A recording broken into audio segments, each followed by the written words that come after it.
I snapped awake to screaming and gross laughter. Right in the middle of some random town square, a trembling slave girl was cornered like prey.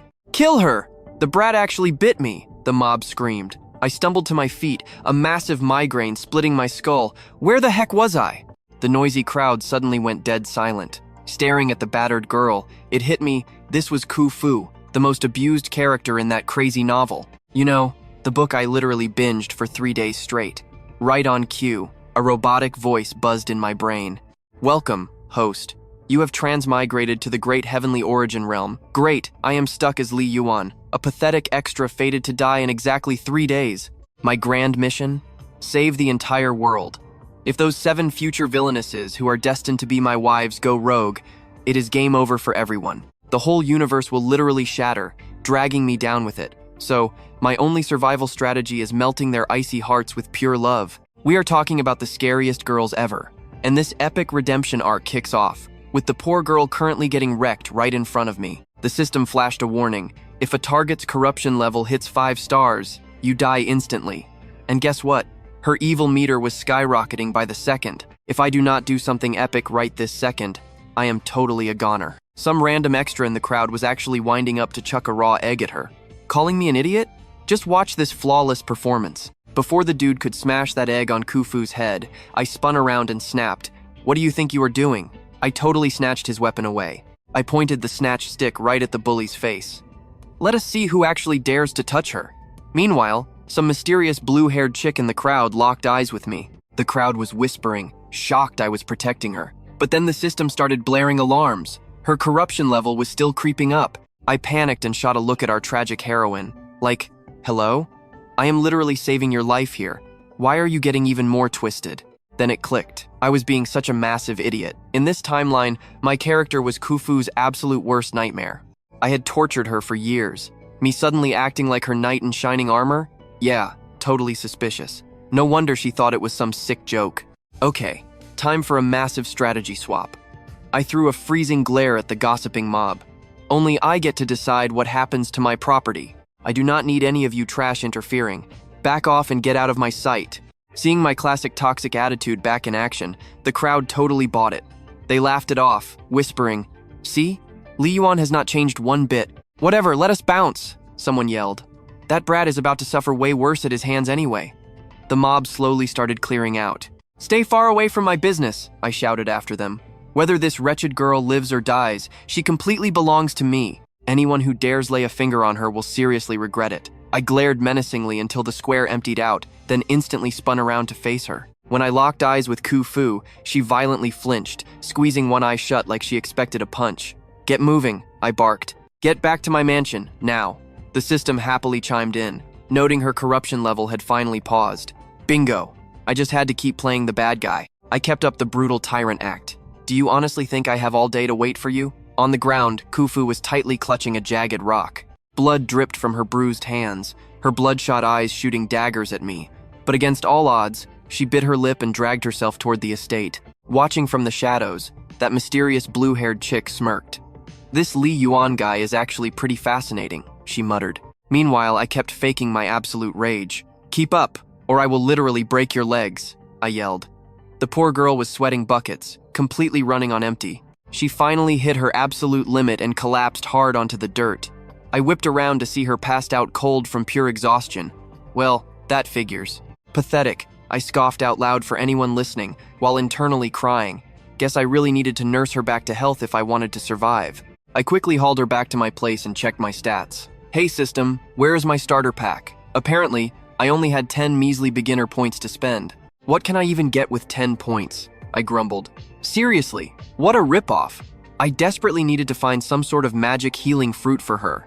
Even those cheap microtransactions would have been better than this. I ordered the system to open the storefront so I could browse the locked inventory. Half the gear was completely locked behind massive paywalls. Since I was totally broke, I had to filter for the cheapest, basic recovery items available. I ended up settling for a basic 2-pack of healing meds. Think of it as me paying off the massive karma debt the old Li Yuan racked up. Seriously, why was she still out cold? Had she seriously been knocked out this entire time? Suddenly, her eyelashes fluttered. Oh, thank goodness, she was finally waking up. "Hey, I just boiled this. Drink it," I said softly, handing her a warm bowl of water. She stared up at my surprisingly gentle expression. My soft tone completely freaked her out. Her eyes went wide with terror, and the system immediately pinged. Her evil corruption meter was spiking again. She obviously thought I was trying to poison her. Watching my impending doom flash on the system screen, I fake coughed to cover up my blunder. Time to bring back the toxic villain persona. Refusing to drink? You will gulp this down whether you like it or not. I refused to deal with a corpse in my room. I acted like an absolute jerk, threatening to toss her out on the street. Surprisingly, that worked perfectly. She grabbed the bowl with trembling hands. She chugged the whole thing, shooting me the most lethal glare imaginable. "What twisted game are you playing now?" she snapped. "Just get it over with." Man, talk about absolutely horrible luck. Kufu's mind was probably racing, assuming I was just prepping her for another round of brutal torture. Am I actually going to survive this mess? At this point, a quick death sounds like a total blessing compared to whatever twisted fate awaits me. How else was I supposed to torture her? My stats were straight trash anyway, so I had to improvise. Might as well handle this personally. Right on cue, I chucked the outfit at her. The fabric smacked Kufu right in the face. "Just put it on. Stop being useless," I barked. Seriously, we had to speedrun this or she'd literally die. "Or maybe I'll just bust out the whip," I threatened. But right after that, I slammed down a totally massive, mouth-watering bowl of grub, clothes, shelter, and top-tier meals. I was basically spoiling her. She started eating, whispering, "Thanks, master." "Whatever, don't mention it," I scoffed. Meanwhile, I spotted something sketchy upstairs, a literal snake cruising along the rafters. Super lethal and packing just as much venom as always. Some things never change, right? Next thing I knew, that scaly menace shapeshifted into a chick with crazy long hair. Total neon green vibes. Honestly, looking back at that day, it felt like my so-called tormentor had been totally body swapped. Whatever, I guess I just let him keep bullying me. Tossing in a sweet side dish could totally turn the tables for us. Way off in the background, two pretty familiar faces were shouting at each other. This blue-haired chick yelled, "Hey Seven, let's go grab those." Right on. The girl's eyes practically lit up with stars when her squad called. Sick. Anyway, back to the main dude. He was chilling in the room, locking eyes with Kufu. She was totally obsessed with this kind of grub. Reminded me of back in the day when we took care of our old dog, Vuong Tai. I whipped up 4 whole plates plus a massive bowl of soup. "Look at yourself. Rolling around in those rags makes everyone think we're starving you to death," I snapped. Even total randoms end up working for us. So look the part. It's pure cringe. Go swap out that fit right now. Seriously. You're dragging the Li family name through the mud again. Oh, and demolish all that rice and soup while you're at it. If you leave even a single crumb, I swear I'm dumping it on your head. Get to the basement. My dialogue was max level toxic, roasting the poor girl into oblivion. Playing the bad guy was exactly what triggered her villain arc stats. Her dark energy gauge was creeping up way too fast, plus 1 point. I cursed quietly under my breath. Going full aggro on her obviously wasn't the play here. What the heck was I supposed to do with her later? My system chimed in, basically roasting me for slacking on the villain duties. Acting tough didn't work. She totally thought the meal was spiked. To be fair, the original host of my body was absolute trash to her. Why did it have to be her, man? Why are you being so paranoid? I sighed, reaching over to snatch a piece of meat. Whoa, wait a sec. There were actually whole chicken drumsticks floating in this soup? How? Guess she couldn't see it herself. I snagged it and popped a bite straight into my mouth, just to prove a point. See? 0 poison. Honestly, she totally deserved to eat the good stuff. Yo, it was straight up fire, tasting incredible. But I had to play it cool.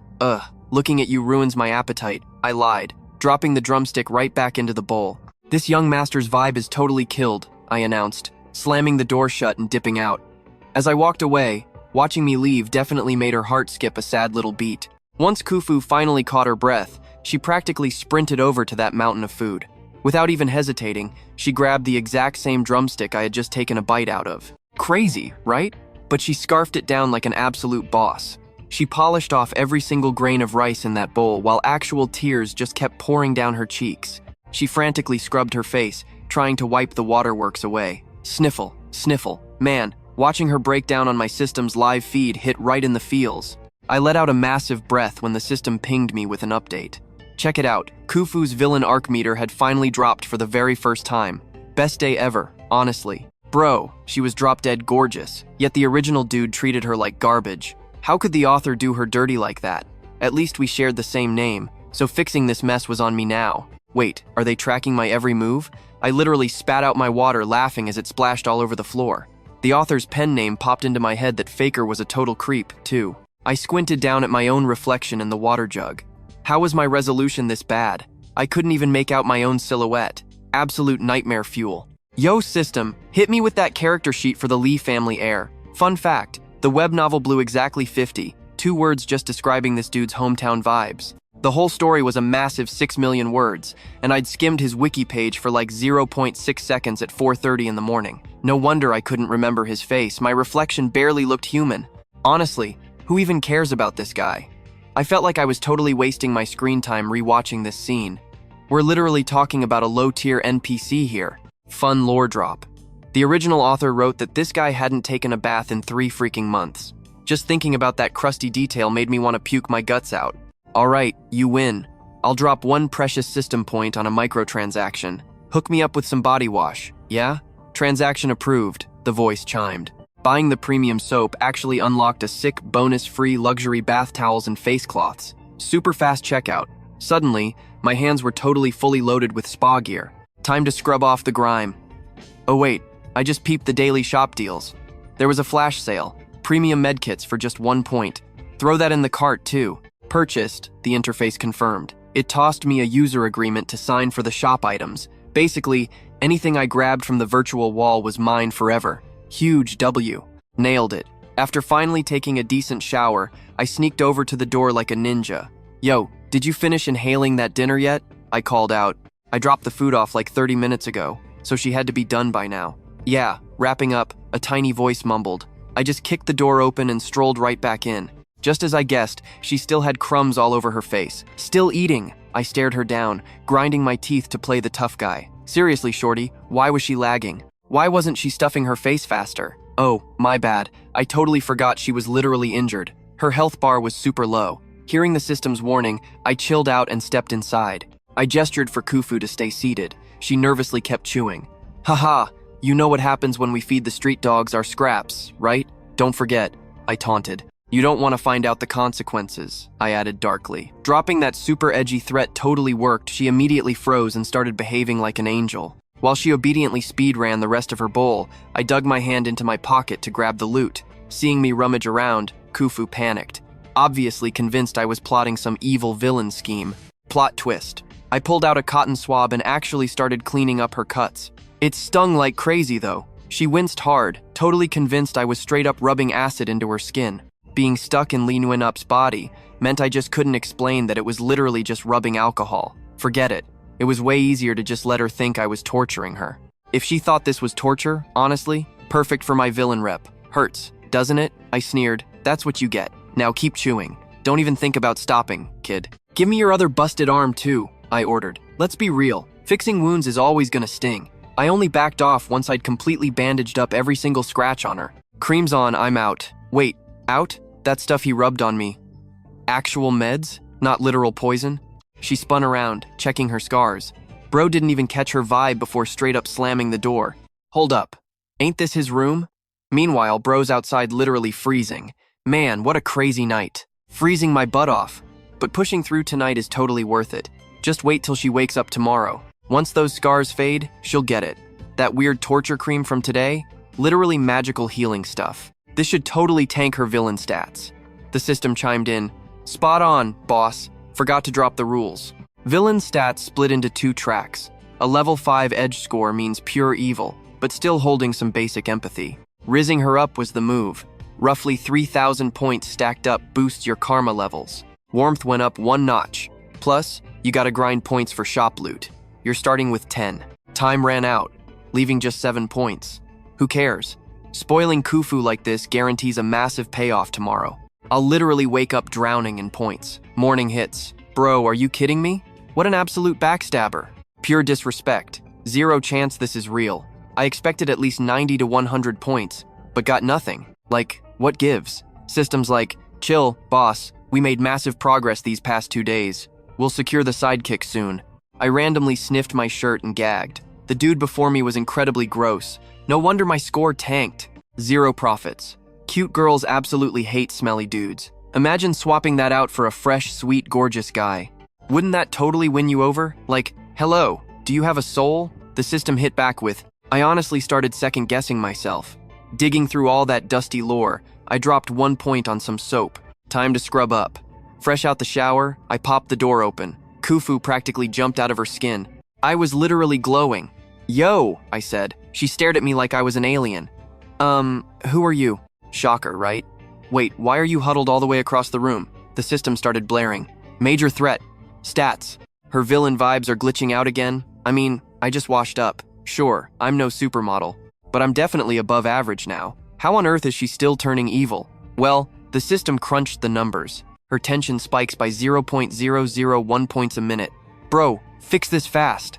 So I bounced. Makes sense. If some hot girl randomly tackled me, I'd totally think it was a trap. She assumes I'm faking. Boom. Door slammed. Yo, you're seriously still rocking those literal rags? I thought I gave you clothes. A fresh fit? Are you turning a flag into a dress? A present? One word from me and she spirals. Straight up cursed. Is she doing this on purpose? Looking broke just makes my family look cheap. It's exactly why his brother wrecked him. Getting yelled at left her absolutely shook. To my surprise, she was totally freaking out. Things were getting way too intense. She threw me a side eye. What's with the look? Expecting me to dress you? Come on, we gotta cook. Is that yours? Toss the leftovers to the dog later. Poor thing barfed a whole pile. You're off the hook today. Make some rice and chill out. Just go. She dipped out the door so fast. Man, I'm trying my best here. Why hasn't my score moved at all? Just because you pity someone doesn't make you the main character, right? Watching him sprint off, the sidekick looked back. Checking out the fresh fit he handed over, my memory flashed back to yesterday how he literally shielded me and brought food. A total nobody like me watched the boss drop dead, and instead of helping, I bolted. Getting caught meant game over. So why didn't he end me? He even tossed me this sick outfit. Like, if you want to mess with my head, just do it. A couple of punches would have made more sense. I was kinda mad. Is there any chance he actually cares about me? Checking the cuts, they're way better than yesterday. The drama's past, but her villain energy is still locked in. But seriously, felt like the whole world was watching. I roughed her up before, but stopping now makes her suspicious. Like, how does one hit mess someone up that bad? She's convinced I just switched up my torture style. Honestly, the Li crew has always been absolute trash. No way they'd ever fall for a setup like that. Big facts. You gotta stay on guard 24/7. Trusting him is literally impossible. I dipped back to my room, hoping. The drip is nicer, so my mood is peaking. That means my rep points should climb, right? Hate to break it to you. Kufu's villain meter just jumped by another 0.03. Man, I didn't even catch it coming straight up backstabbed. Totally blindsided me. Why are people so impossible to figure out? This makes zero sense. I basically quit. Just stop. If we choke this, we're literally dead. I started rewriting the script in my head. Imagine she meets a rich dude. Tough break. Just kiss up to the rich kids. The big boss will wipe you out and take over the squad. What's up with that? That last stunt was sketchy enough. Still waiting? Chill. Don't break character. When it all went down, our guy had to sweat buckets. Like, who even realized? Just stay alive, Din. Keep pushing. We made it this far, right? We gotta pull through. Anyway, fast forward a bit, and the dude dragged back a whole stack of branches. The head honcho returned. Where on earth did that guy vanish to? Did he get wrecked? Song just yanked the curtains wide open. Wait right here. Go wash up and throw on the fit I copped for you. Chop chop. Hanging out in the wild all day just gets everyone looking gross. You literally wrecked my sense of smell. Make sense? Or maybe my fashion taste is just not their vibe. She randomly crouched down to grab it, snagging that bundle of sticks you tossed down there. Nah, definitely not that one. I asked for actual firewood. You planning to torch that?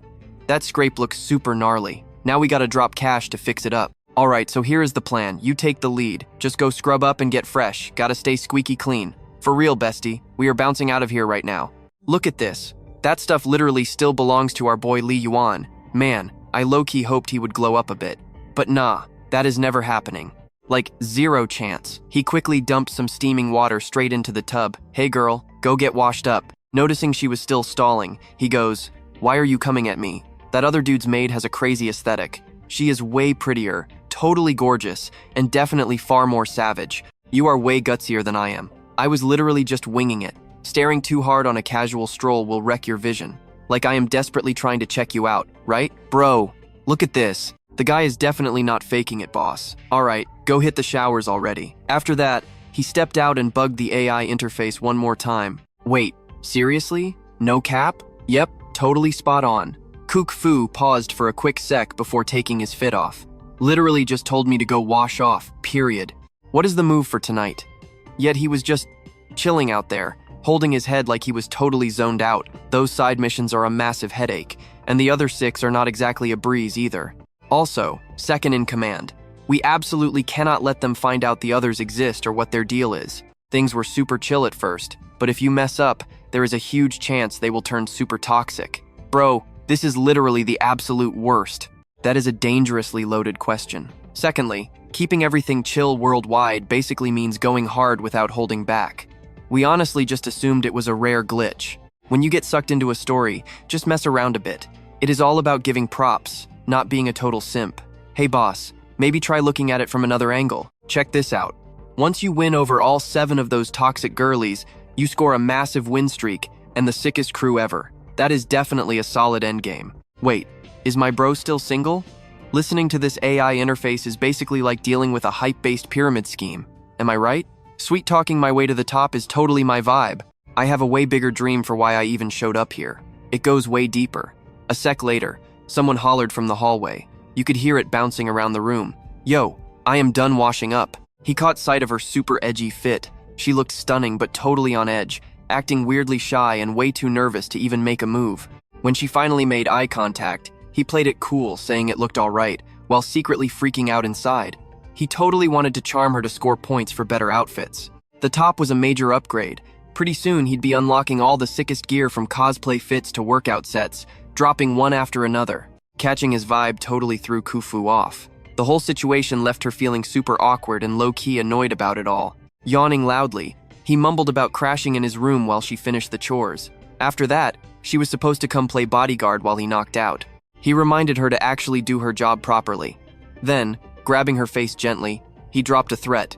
If he woke up at midnight and she was missing, he warned he'd toss her out in the freezing cold before shoving her onto the mattress. Getting the message, she finally gave in. Now we're talking. The interface finally dropped that totally toxic alert. Now it was paused. Awesome. His bad boy acting was paying off big time. Their whole strategy was perfectly spot on. Right before stepping inside, he dropped a quick rule. Just ditch the bucket and cleaning supplies exactly where they were. Do not even touch them. If she messed around and aggravated her injuries, he'd be the one paying out of pocket for a medic. Did she get that? Obviously. The truth was he actually stressing over cash? Nah, he was just terrified she'd get wrecked or literally die. This setup worked though, they were trapped, but still surviving. The connection dropped, and things felt totally different now. The heavy vibes were gone. As she mopped up the mess, he watched her with this massive grin. Huge win. Her toxic energy gauge totally tanked. He scored 10 points, instantly unlocking the second tier of the digital store with a ton of fresh loot. So many sick new items dropped in the shop. He practically tackled her in a hug, stoked that their little method was actually working. Just stick to the plan. Sticking to this routine was a guaranteed cash grab to boost Kufu's vibe. Catching that genuine smile on her face honestly made his own heart totally melt. Total relief. He thought, you absolute dummy, I'm definitely not that lame guy from Li Yuan village anymore. No way. Someday she would figure out his real identity. Honestly, he just really wanted to see her smiling and living her absolute best life. Chilling on the mattress, he peeked through barely open eyes and caught her unzipping her jacket. He instantly bolted upright, his whole face turning completely red. Blushing hard, he practically yelled, "What are you doing?" Kufu just looked super confused. Wait, didn't you literally just tell me to crash here with you? He scrambled backward in a total panic. Hold up, he stuttered. When did I ever say we were sharing a bed? He immediately slapped both hands over his mouth. Touching his nose, he freaked. Bro, why is my face burning up? No way. Was he actually crushing so hard that he was literally getting a nosebleed? The interface pinged. Her toxic vibe ticked up by 0.001. Time to flip back to bad boy mode. Seriously? Do you have zero shame right now? Bro, check a mirror, you are literally skin and bones right now. And trust me, I am no dog chasing after scraps. We clear? I mean, I am a total catch, right? A certified triple threat. When a girl actually makes the first move, how is a guy supposed to chill? Totally joking, by the way. Wait, I am a normal dude with a pulse here. Quit playing games with me, we have got an actual game plan to stick to. She gave this super shy answer, but her whole vibe screamed that the boss was out. Wait, top tier management? What even is that boss level status? Look, one of us takes the mattress, the other takes the floor. Pick your poison and do not test me. I gave her a light shove and she totally tumbled. Wait, sharing the mattress? Swearing under my breath at this absolute mess. You literally jump scared me into losing my balance. Plus, this mattress is way too plush. I am taking the floorboards tonight. I am a guy, obviously, but one wrong move and her villain era meter is totally going to max out again. Since she laid down the law, the night was officially canceled. Honestly, just zero vibes left. Time to crash. Grabbed the switch, killed the lights, and crashed hard. Just me rocking a tiny blanket on the hardwood. She kept staring, totally paranoid, until my breathing leveled out. Finally, she relaxed. Dude is actually knocked out. Wild. Why do I feel so crazy safe right now? Is this that mental shift everyone talks about? Her eyelids finally got heavy, drifting straight into this super intense flashback. Flames absolutely eating up the woods. Keep sprinting, never look behind you, just bolt. Little Kufu was just tearing through the trees, absolutely sobbing her eyes out. Out of nowhere, boom, a sniper shot from miles away just tears right through her, dropping into this massive red puddle, honestly thinking it was game over. Waking up completely locked down in this heavy metal cage. She honestly just had to bite her tongue and tank the absolute misery of it all. Flash forward to her currently in bed, totally shaking out of her skin from the nightmare replay. Just curling into a tiny, depressed ball. That shuffling sound completely snapped me awake. Hey, you good over there? Wait, really? My system just pinged me saying she is locked deep in a night terror and cannot just snap out of it. Gotta break her out of it. Wait, I can actually spectate her dream sequence? So she is just reliving her absolute worst trauma right now? Hold up, I am not the bad guy in this one? Okay, let us get the facts straight then. Wild plot twist. But still, her villain meter is basically redlining right now, and there were literally zero red flags leading up to this. Seriously, imagine having top-tier royal fox DNA and ending up auctioned off like property, going from a pampered childhood to getting totally wrecked and treated like garbage. Honestly, it does not take a genius to figure out the exact nightmare she is stuck in. I gently swiped that tear right off her cheek, poor girl. In the canon lore, her whole fox tribe magic got hit with a massive nerf, all because she took some brutal critical hits back in the day. That is why they are super underpowered now. She is top tier, but that old scar is still totally raw. Never actually fixed itself. Seeing that nasty scar totally stressed me out, honestly. Had to raid the medicine cabinet, grab some cotton swabs, and started carefully rubbing this crazy healing gel over it. Piling on some extra cream should speedrun her recovery, right? She stayed completely motionless while I dabbed the spots. Just gotta trust the process and chill. Her internal monologue was probably screaming, "What is this guy pulling now? Stinging like crazy. First he force feeds me all day, then makes us swap sleeping spots? Is he honestly? I totally slipped up. Is he seriously lacing my skin with toxins right now? Bro, if you want me gone, just end my game already. Zero need for the theatrics. Why be so extra about it? This stings like absolute crazy." The girl peeked one eye open, flexing her hands. Meanwhile, I just packed up the little glass vial and ninja walked right back to my spot. Just chilling on my side of the room, completely frozen. I muffled a yawn and totally passed out. Like, have a heart, dude. Let me catch some sleep without the mental games. Totally on me. Wait, why is it super itchy now? She shot this weirdly confused look down at her leg. That gash used to be huge, but whatever, he just rubbed on it. It was straight up magic juice. The scar was literally vanishing in record time. Just like that? Oh right, he totally mentioned something about it earlier. What was his exact phrasing again? Wait, so the stinging meant it was actually top-tier healing ointment?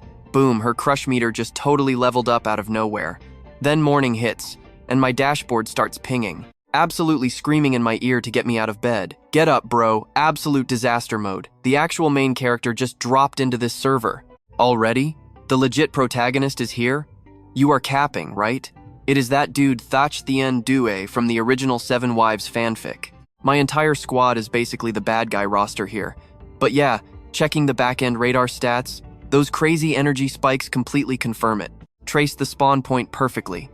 General Din just officially teleported our golden boy, Thach Thien Due, straight into our dimension. The canon main character is ridiculously good-looking with crazy charm. Really, gotta figure out my master plan now that he crashed the party. Totally did not have this on my bingo card. Moving way too fast, honestly. But with insane main character plot armor, he is totally going to speedrun this world. Gotta match his crazy energy, bro. Loki stressing out one tiny mistake is game over. He is the literal hero, and my assigned role is just some absolute creep of a villain. The guy who canonically tortures the girls. Talk about walking straight into a death trap. The artificial intelligence assistant was literally panicking with notifications. Top priority right now is aggressively boosting our bond with Kufu. But you get it, right? We also cannot just act super desperate and ruin the vibe. We need actual chemistry. Otherwise, this blows up in our faces instantly. Imagine if the golden boy swoops in. He could literally charm her with zero effort. If those 3 main girls flip to his side, the server literally deletes me. After pacing around stressing for a minute, a mega brain idea just hit me. Wait, stepping back and looking at the math. I should not even be sweating this hard. I already banked 30 solid points with her. What is the takeaway here? My whole game plan is totally crushing it. Proximity breeds affection, bro. Absolutely zero reason for me to be freaking out right now. Plus, let us be real, I am the throwaway extra who was supposed to be dead on arrival. The fact that I am still breathing, the timeline is officially broken. You want to slide into her storyline and flip the script? Please, you gotta go through me first, buddy. The system just shrugged. Yeah, my bad. Kinda panicked and forgot to drop the memo. I spilled the tea about those bonus points, and honestly, it's super obvious. Just chill and take it slow. Worst case, we just stay on our toes.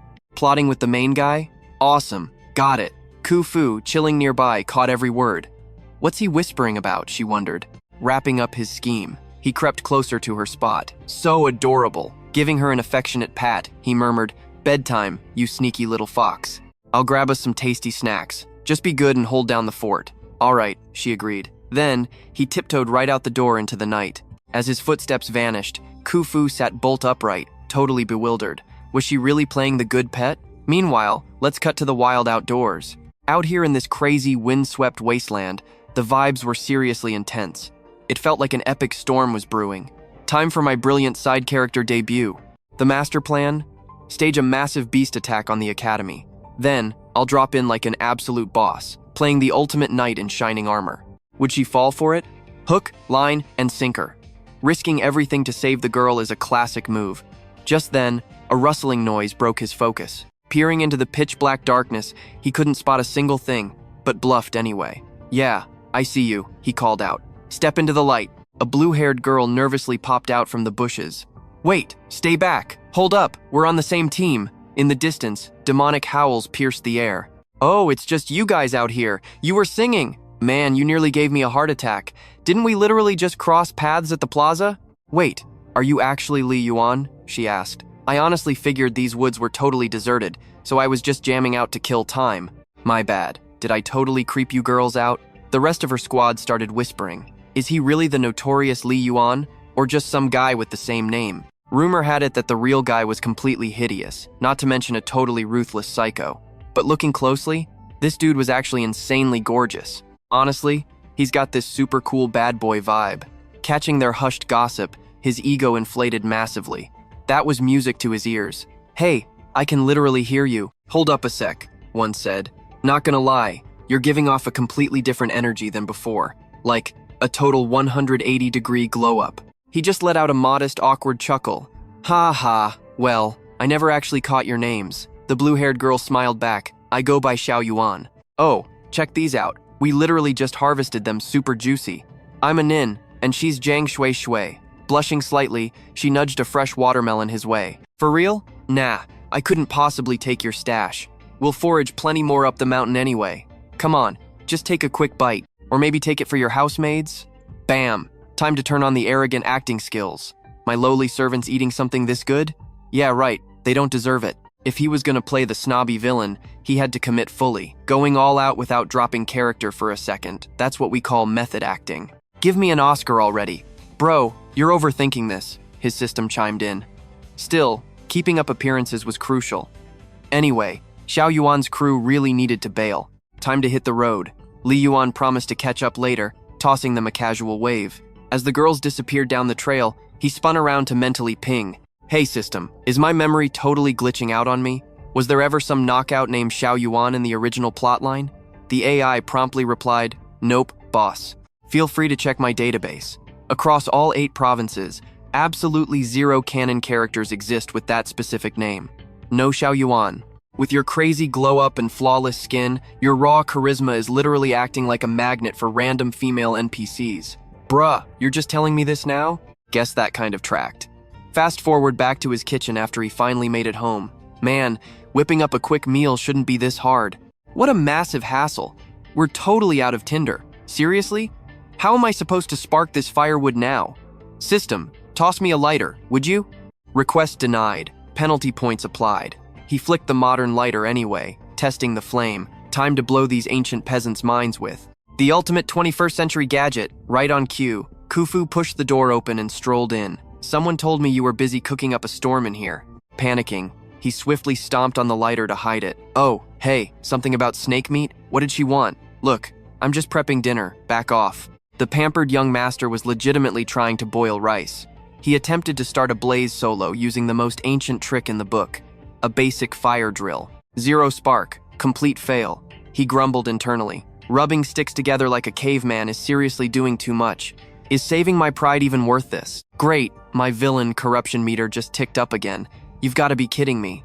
Watching him struggle, Kufu sighed. Scoot over, let a pro handle this.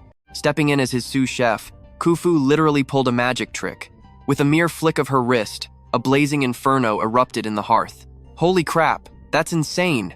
Top tier stuff, she bragged with a modest blush. My mana reserves are still totally drained, but sparking a flame in broad daylight is easy money. He was absolutely stunned. Wait, did you just straight up cast a spell? I can't believe real magic actually exists outside of video games. For real? Doesn't the law of conservation of energy mean anything anymore? Where'd that heat come from? I know I'm stuck in an isekai fantasy realm, but still, this was his first time seeing pure sorcery up close, and it was ridiculously cool. Utterly fascinated, he reached out and lightly tugged at her sleeve. Did you have to throw up specific hand signs? Or maybe chant some secret incantation? Nope, nothing like that. You just visualize the mana and release it. If you get the vibe right, it sparks. Super handy. Wait, seriously? You've been lighting fires like this forever? Doesn't that scorch your fingers or something? No burns at all? That's wild. Does casting it drain your life force or anything crazy? No? Can literally anyone pick up this trick? Teach me. Seriously. Also, are you only spec'd into pyromancy?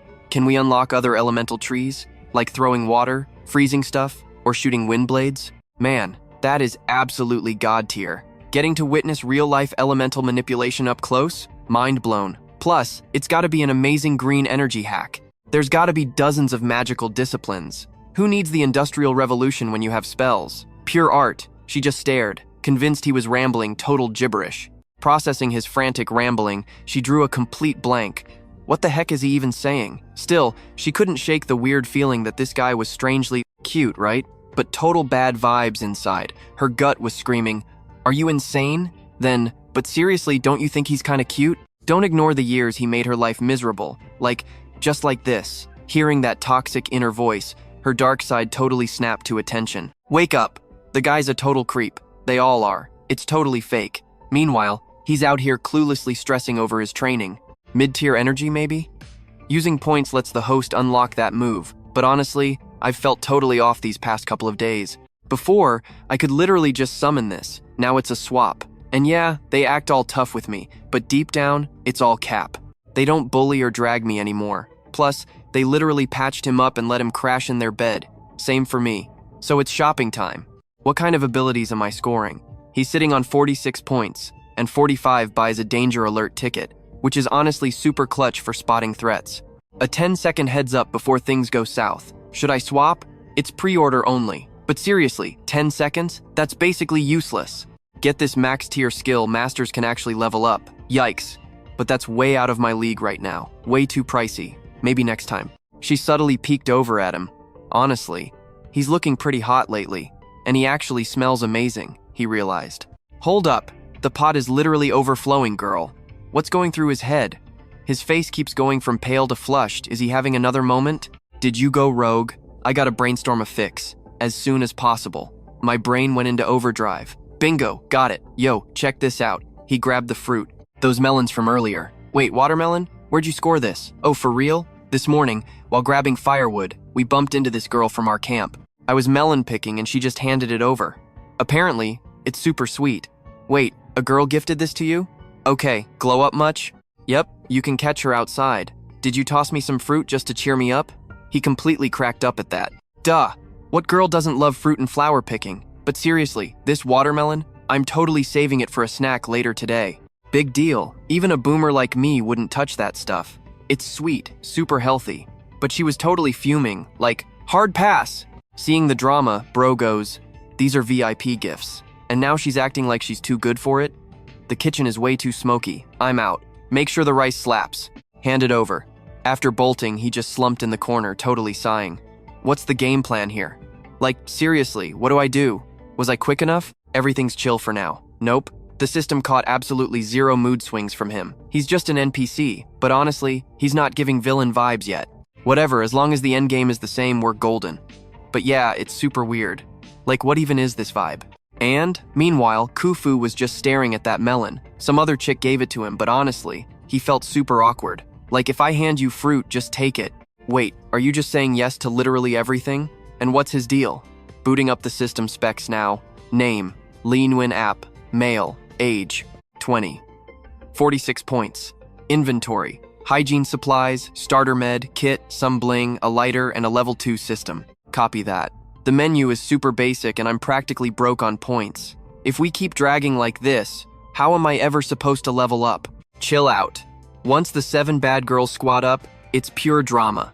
We'll get way more targets to chase and bank tons of points. Way easier to scout. True that, teamwork makes the dream work. With 7 of them, wouldn't the points skyrocket? Like double XP? My chest hurts just dreaming about it. Honestly, he looked hyped beyond belief. Super stoked. But plot twist. Picturing the main squad turning toxic, his stare went completely icy. Li Yuan Hamlet. I'm literally gonna pass away, he thought, but he totally chickened out. Just let me process. 1 bonus quest was already a headache, but now 7 gorgeous girls? Kwai Fu Te. This paradise isn't my vibe at all, but I'll take it. Cut to the courtyard at the clan's academy, where Elder Tufuk started spitting facts. This winter, same drill as always.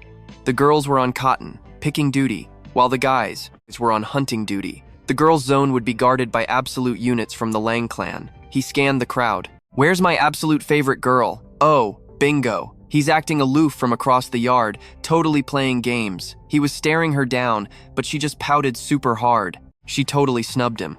Like, no way, right? I literally hooked her up with watermelon yesterday. Seriously, how much longer am I stuck in my villain era? Man, rizzing up a girl is literally impossible, right? In those overpowered web novels, getting a whole harem looks like an absolute breeze. 5 days straight up vanished. All the other workers already bounced. So why did that weird memo drop? They're literally missing in action. He's totally ghosting me on an answer. Excuse me? If you keep us on read, I'm absolutely staying put. Fook just snapped. That absolute trash bag of a guy. Why are you still going? We literally just sent someone to check on you. Hurry up and go. I still gotta head home and grill them about it, alright? Where's my explanation? Fook whipped around, totally furious. Where is everybody? Elder, you needed me? A girl asked, totally confused. What's the tea? He's not back yet. What's the big deal? And why am I even involved? She was totally a loner, pretty much canceled by the other girls. That spot got wiped out, leaving only one tiny corner for Cotton. Then she just vanished. Word on the street is the Darkness crew snatched her up. He was absolutely raging. He stomped over and literally choked out his own dad. You got bagged and you seriously didn't. If you'd just spit it out sooner, wouldn't you have been reassigned? What's the point of Venus anyway? Lao Tzu only went there to boss them around and make sure nobody was slacking. She's the one who ghosted the squad and ruined her own life. How is that my drama? Plus, he's literally just a worker at the end of the day. Bro, if it kicks the bucket, just grab a new one. It's literally super common anyway, he snapped, instantly decking the dude in the face. What the hell were you thinking? I'll actually wreck you, you absolute loser. Couldn't even keep one person safe. She wasn't about to just take that hit. A massive brawl broke out. The Li family's freezing this winter. Bro was totally useless anyway, can't even be mad. I was fuming. Guys, seriously, someone yelled to break it up. You're totally on your own now. Raising this kid is a nightmare. Grab the second girl, he said, swatting him. He jumped up and yelled, she was snatched, not offed. I'm tracking her down and dragging her back myself. Wait, all this hype over a random servant? Honestly thought the dude was trying to conquer the world or something. Bet, he said, heading home to grab his gear. The system chimed in. Honestly, your glow-up literally changed everything. The core storyline holds up though someone gets bagged and needs saving. Thach was the original main character here. Bagging Thien Due gives us total control. Got it, chill, boom, cut straight to the front gates. So Thach, the original protagonist, is rocking a system too. Yo, did someone just flag another system nearby? Wait, another player in the game? Who even is it? Right now, that Li dude is the biggest joke around. Hold up, didn't he literally die a few days back? How is he still breathing? Guess we gotta check. The system was like, relax, even if it's him, he's basically an NPC. Plot changes happen all the time. He's just cannon fodder, don't sweat it. The main storyline is totally locked in and revolves around the hero. He's the star of the show. Why stress? Once we bail her out, we're basically hitting the road together. Getting her away from that toxic boss is step one. Think she'll actually chill out and listen to me now? Li totally fumbled, basically handing him the win. I completely charmed her and got her on my side, no cap. Main character energy, for sure. Wait, who's that singing over there? Are they actually trash-talking me right now? Cut to a sketchy cave. Kufu is literally tied up like a snack in some underground dungeon, looking absolutely rough. Lore drop. Major criminals get cursed by the gods, turning into this freaky, light-banished shadow tribe. Nobody wants them around, so they just roam the absolute darkest corners of the world forever. These dudes were literally starving, practically drooling as they stared Kufu down. Bro, I'm starving to death. Let me just get a quick bite to take the edge off, one guy begged. Chill, the boss snapped. Hold your horses. This chick is way too pretty to just become a quick snack. He started tapping a blade against her face, slowly trailing it down. Jackpot. Boys, we seriously scored this time. What a total catch. Hacking her up with a butter knife would be an absolute crime against humanity. Get a whiff of that. I haven't smelled fresh meat like this in literally forever. It's absolutely insane. Gorgeous. And she smells incredible. I'm honestly obsessed with the fierce glare she's giving us right now. Meanwhile, he was gearing up to solo the Shadow Tribe, literally stepping out into the wild all by himself. Didn't even bring a single backup guard for the night run. He's just built entirely different. Why practically beg for a death wish? The elder warned him, but he just brushed it off completely. Seeing his busted up guards, everyone agreed bailing was the smart play. The old man practically grabbed him to stop him. You literally never cared about her before. Why risk your neck now? Trust me, I've got my reasons. Saving the sidekick was the real goal. If her vibe matches mine, it's an absolute massive win for me. Plus, she's his property. Letting those creepers lay a hand on her would totally wreck his street cred. Bro is usually a total disaster, but now he's out here trying to play hero and pull stunts. Out in the wild, anything goes. It's all about flexing and protecting that fragile ego, honestly. I'd honestly rather see her dead than look like a total joke. The elder just sighed, giving up entirely. We're only trying to help because your dad and I were tight. Don't throw your life away over this. The elder totally thought it was just a massive flex, not an actual literal suicide mission. Bro, if you're broke, I'll literally buy you a new girl. Just pick one. Hey, you, stop right there. Back off. This is my mess, and I'm handling it. Honestly, didn't expect the old guy to care this much. Crazy how the original guy actually had people looking out for him. Stepping outside, a creepy shadow tailed him. His anxiety totally spiked. He whipped around, trying to figure out who the heck was actually watching him. But it was literally dead silent. Major red flag, his danger radar was absolutely screaming right about now. That survival gear is way too pricey at 45 points. If I cop that right now, my wallet's totally wiped. Give me a discount, please. Right on cue, this crazy, shady aura surged straight through his veins. He scrambled to his feet, totally freaking out before vanishing into thin air. Just a little blip. Who knows how long he was out, but he woke up with a massive migraine, cursing the faucet. Was there another catch? The dorm bros were like, go check it out if you want.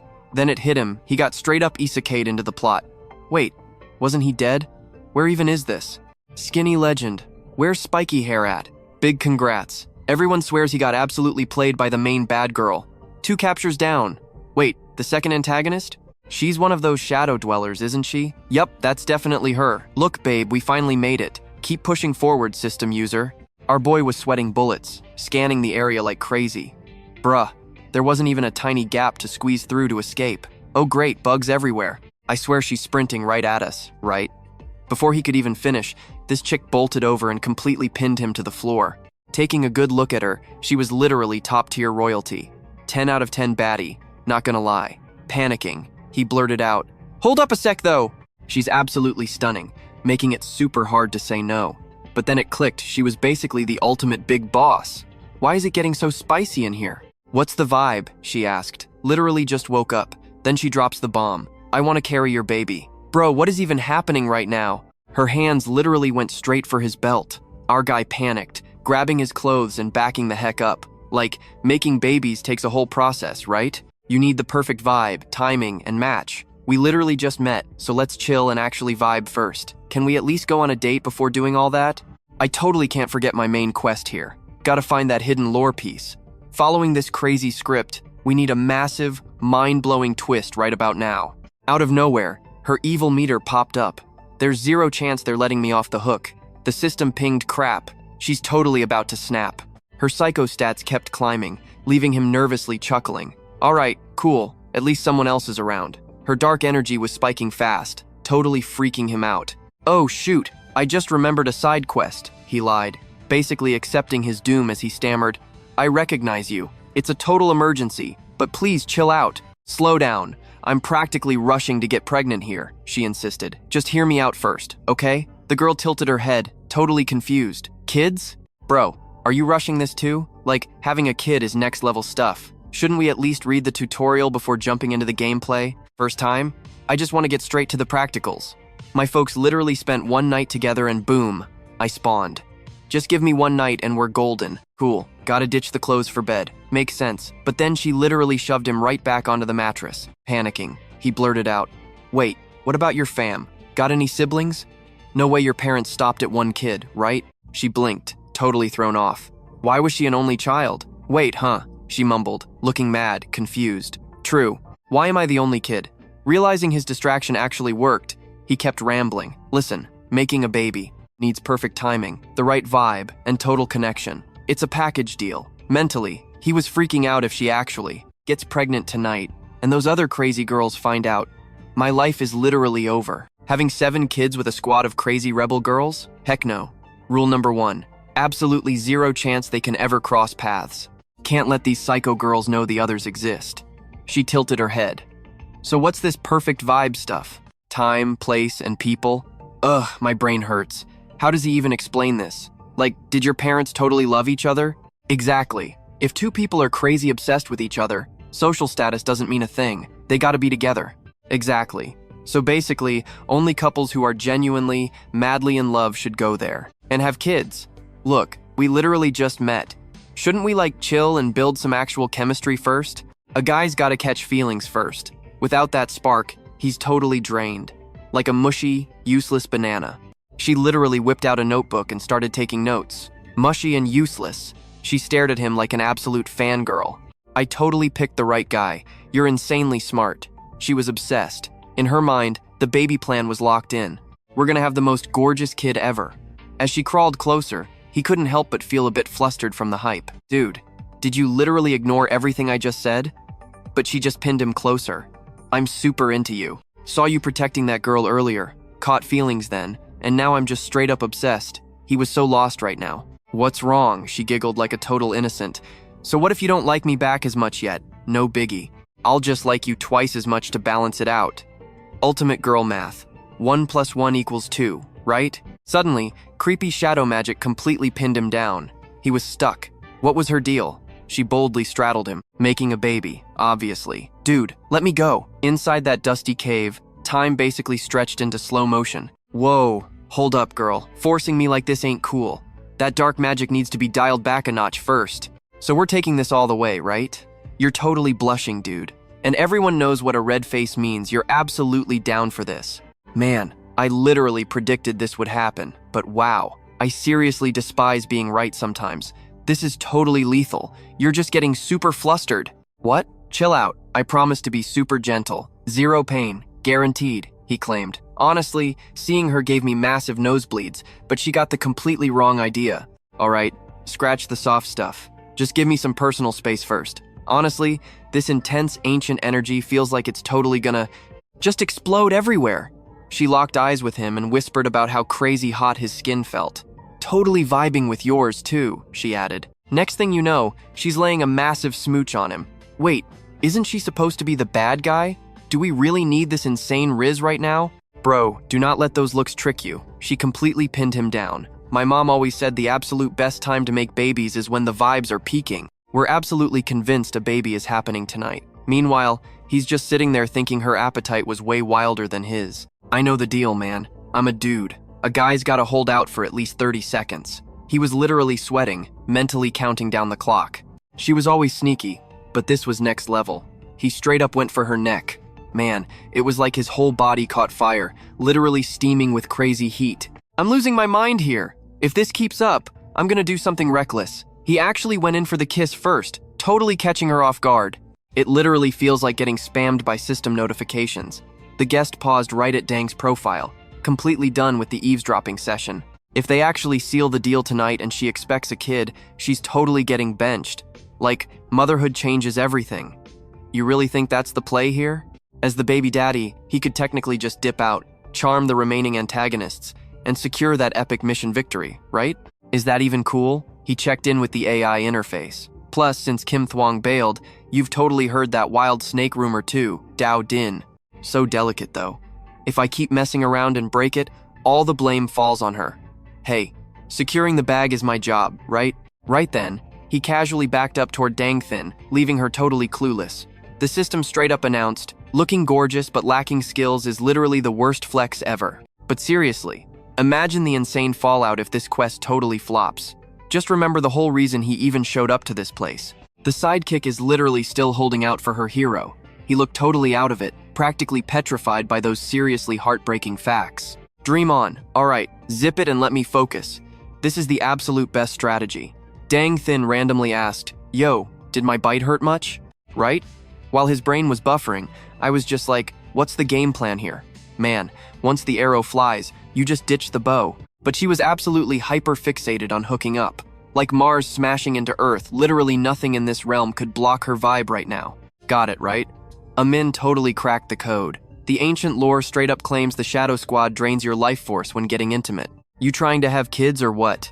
What happens if you skip meals? Wait, is hooking up actually lethal? Because she's totally crushing on me hard. No way they want me flatlining. If she really cares, she absolutely couldn't stand watching me perish. Honestly, I'm starving, so our next move is just, one word could literally save my life right now. He instantly started acting, crying. Dude, I am so freaking starving. I need snacks as soon as possible. Wait, when did I even hand that over? You showed up but seriously left me hanging. Chow down, my bad. I was totally zoning out and practically ended you by mistake. The AI interface definitely owes him a massive thumbs up.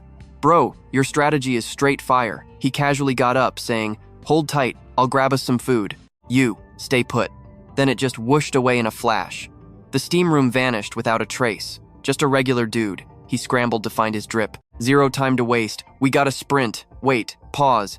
If we actually ditch this place and Dang Thin loops back around to find us gone. Because he bailed, her villain stats are gonna instantly max out at 100%. So what's the play? Because fleeing is basically a death wish too. But staying means getting wrecked. Hold up, take a breath, chill for a sec. Help me piece this puzzle together. Are there any hidden hacks here? Like, anything in the main lore about Dang Thin Song's backstory? Let's totally shift the camera back to her crew as they hit the road. They bumped into a wild tiger outdoors. It roared super loud, looked totally boss, but one blink later, dinner literally teleported right to its face. He snapped a tiny twig with bare hands, then styled his hair back flawlessly. We ain't got time for your games today, buddy. Let's bounce. Gotta speedrun this fight, we still need to head back. Snacks for my hubby, she declared. A second later, you were totally ready to hit the cave again. Flashing a soft smirk, she said, I'm home. We literally just bagged a massive chunky tiger for you. So, you claiming the drumsticks or the ribs? Right here, I'll serve it up. But instantly, the lighting shifted. Her gaze went totally blank. Talk about an absolute mind-blowing plot twist. Smash cut to the river. He was chilling there with a fishing rod, while three girls gossiped away in the background. Mid-chat, he actually reeled one in. He quickly stomped on the line to keep that catch locked down. Bro acted like she knew she had secret admirers, but the audio was super muffled. Wait, what's happening? What in the world are they whispering about? Let me just pull up that audio playback from the system interface. The thicker one on the left was like, bro's way too skinny, totally dry meat, zero flavor. Then Shorty on the right goes, but that dump truck is absolutely gourmet, especially if we barbecue him. Bro, what absolute creeps. Basically, he's totally on their menu now. He purposely raised his voice so the whole squad would catch that. The whole crew picked it up. Since that catch was a total bust for lunch, I was definitely aiming for a second fish. But right then, he reached his hand out. He snatched his stuff, shoving it away while booking it like an absolute madman. Sprinting headfirst like a terrified bunny, he desperately wrestled with his freaking pants. And guess what? As he sprinted, this crazy chick actually hunted him down, fully strapped with weapons. Bro, this universe is way too unhinged and hardcore. We gotta fix this toxic baddie right now. Grinding for points to buy those overpowered skills is literally our only survival strat here. I'm totally going to die here. Hey, system, shut up for a sec. They're catching up fast. I can feel it. Only 13 steps left. This dark tribe forest is pure torture, and I'm absolutely not ready to kick the bucket today. Sprinting for my life, I totally slammed into a branch and face-planted hard into the dirt. Crap. 9 steps away now. That massive lady just yanked a scythe right from her belt. Game over, man. 7 steps until I'm sliced bread. 6 steps. 3 steps. Wait, something just rolled right into my foot. Bro, what the heck is that? Time literally froze. I was way too paralyzed to even blink. Did she chop me already? Tell me I'm dreaming right now. Did my legs just get sliced off? I didn't even have the guts to look down at the dirt. Wait, what is going on? Shaking like crazy, I forced myself to peek over my shoulder. Turns out, it was the 3 chicks who were chasing me. Her head was completely detached, body dropping to the floor. Then Dang stomped over, looking absolutely furious. You left! Did you sneak out just to see them? Oh snap, her mood is completely swinging. Once she chills out, the move is 3 seconds until she totally snaps. If her dark side takes over, I just need to. Boom, I immediately pulled her into a massive hug. That completely caught Dang Thin Song off guard. She froze, those sparkly eyes staring right back at me. Thank God she showed up when she did. Why did you run away? She asked. I proudly held up a fish like a trophy. Check it out, I caught this for you. Look, a cool guy like me can't just be a freeloader hiding in a cave. You're super skinny, gotta take care of you. That's literally why I went fishing. Just fishing. I wasn't running away. So you weren't escaping? Just hunting? I nodded super fast. She practically crushed me in a massive hug. My bad, I totally misunderstood. I totally thought you bailed on me, she sobbed. You are literally the best guy ever. Meanwhile, back at the base. Inside the cave, she was casually tossing a tiger cub around. Sorry for doubting you. Don't worry, I'm pretty tough. I'll always protect you, she promised. I just sat in the back, totally shivering from watching that insane flex of power. Let's be real, if I hadn't changed my mind about running, I'd literally be fish food at the bottom of that lake right now.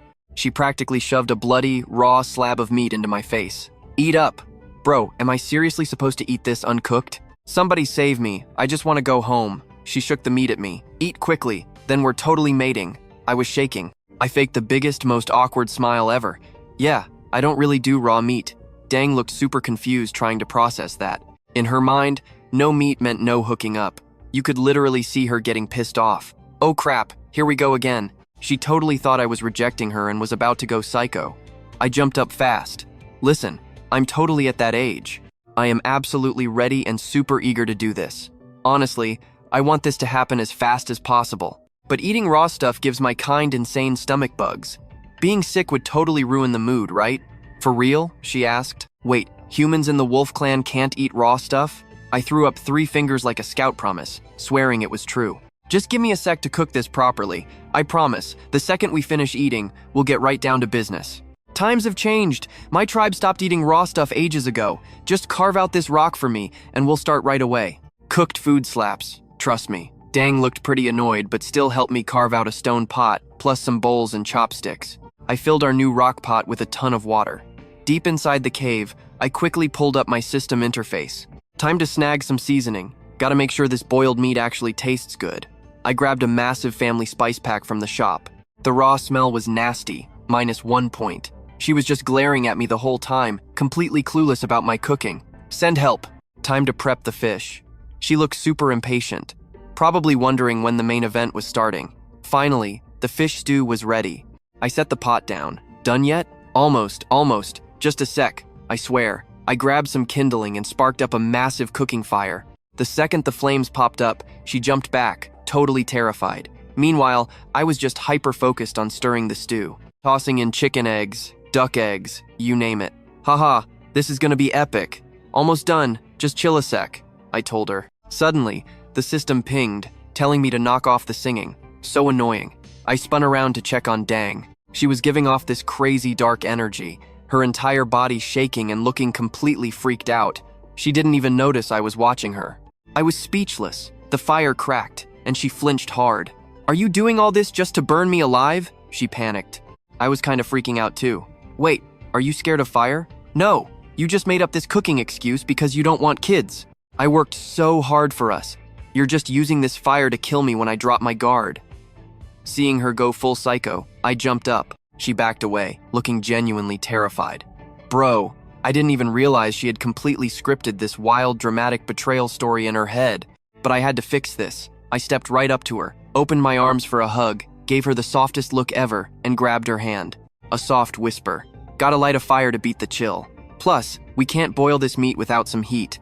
Dinner's ready." The flames light up the whole cave, giving me a clear view of her face. Man, she's gorgeous. Plus, the fire. Way cozier in here now, huh? Big difference. Wait, is he actually trying to keep us alive? "Look, if you hate getting played, just sit tight," he added. "Chill out, I got this. Hand it over." He grabbed another stick. He whittled a flat piece of wood. Only the best custom chopsticks for the prettiest girl here. Soon enough, the fish stew was bubbling. He slammed it on the rock, tossing me the fresh utensils. Boom, mission accomplished. "You seriously gotta try this steamed fish. The belly is straight up peak cuisine. 0 bones, super tender, and melts right in your mouth." He snagged a piece with his sticks. She stared at the food, completely lost on how to hold the chopsticks. She poked at the fish awkwardly, failing miserably. "Whoa, that's not how you hold them. Let me show you." He reached over, gently shifting her fingers into the right grip. "Pinch your thumb and pointer finger right here. Give it a shot." She popped the fish in her mouth, and her eyes literally sparkled. "Insanely good, right? Told you I wasn't capping. Dig in. I'll whip up another batch later." She didn't hesitate this time. She scarfed it down like a starved beast, finding a 5-star meal. Ding, major props, host. Thach Thien Song's favorability just bumped up 0.5. Secured 30 premium points. Flip that currency instantly for a hardcore threat forecast. Get over here. Target acquired. Executing plan now. Incoming boss. Threat radar downloaded minus 45 points from your stash. Yo, Ding. Run a quick background check on this lore for me. Wrapping things up with Thach Thien, they bailed. The system immediately ran a deep scan, playing back her tragic backstory like a movie. Don't let that mud escape. Grab the shadow spawn. Turns out, Thach Thien was a totally taboo human-beast hybrid. An orphaned kid with dark clan blood. No home, no family. Humans treated her like trash, and the dark tribe literally tossed her out, dumped over and over again. She'd starved to the brink of death so often that finding top-tier grub became her only obsession.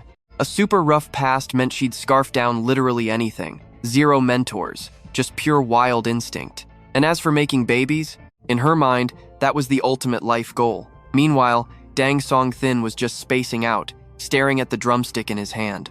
He looked totally clueless. "Whoa, why are you crying?" She sobbed, overwhelmed by the tragedy of it all, then frantically scrubbed her face. He stepped back, then unexpectedly pulled her into a massive bear hug. "Listen up, you've got me now. Your solo survival days are officially over."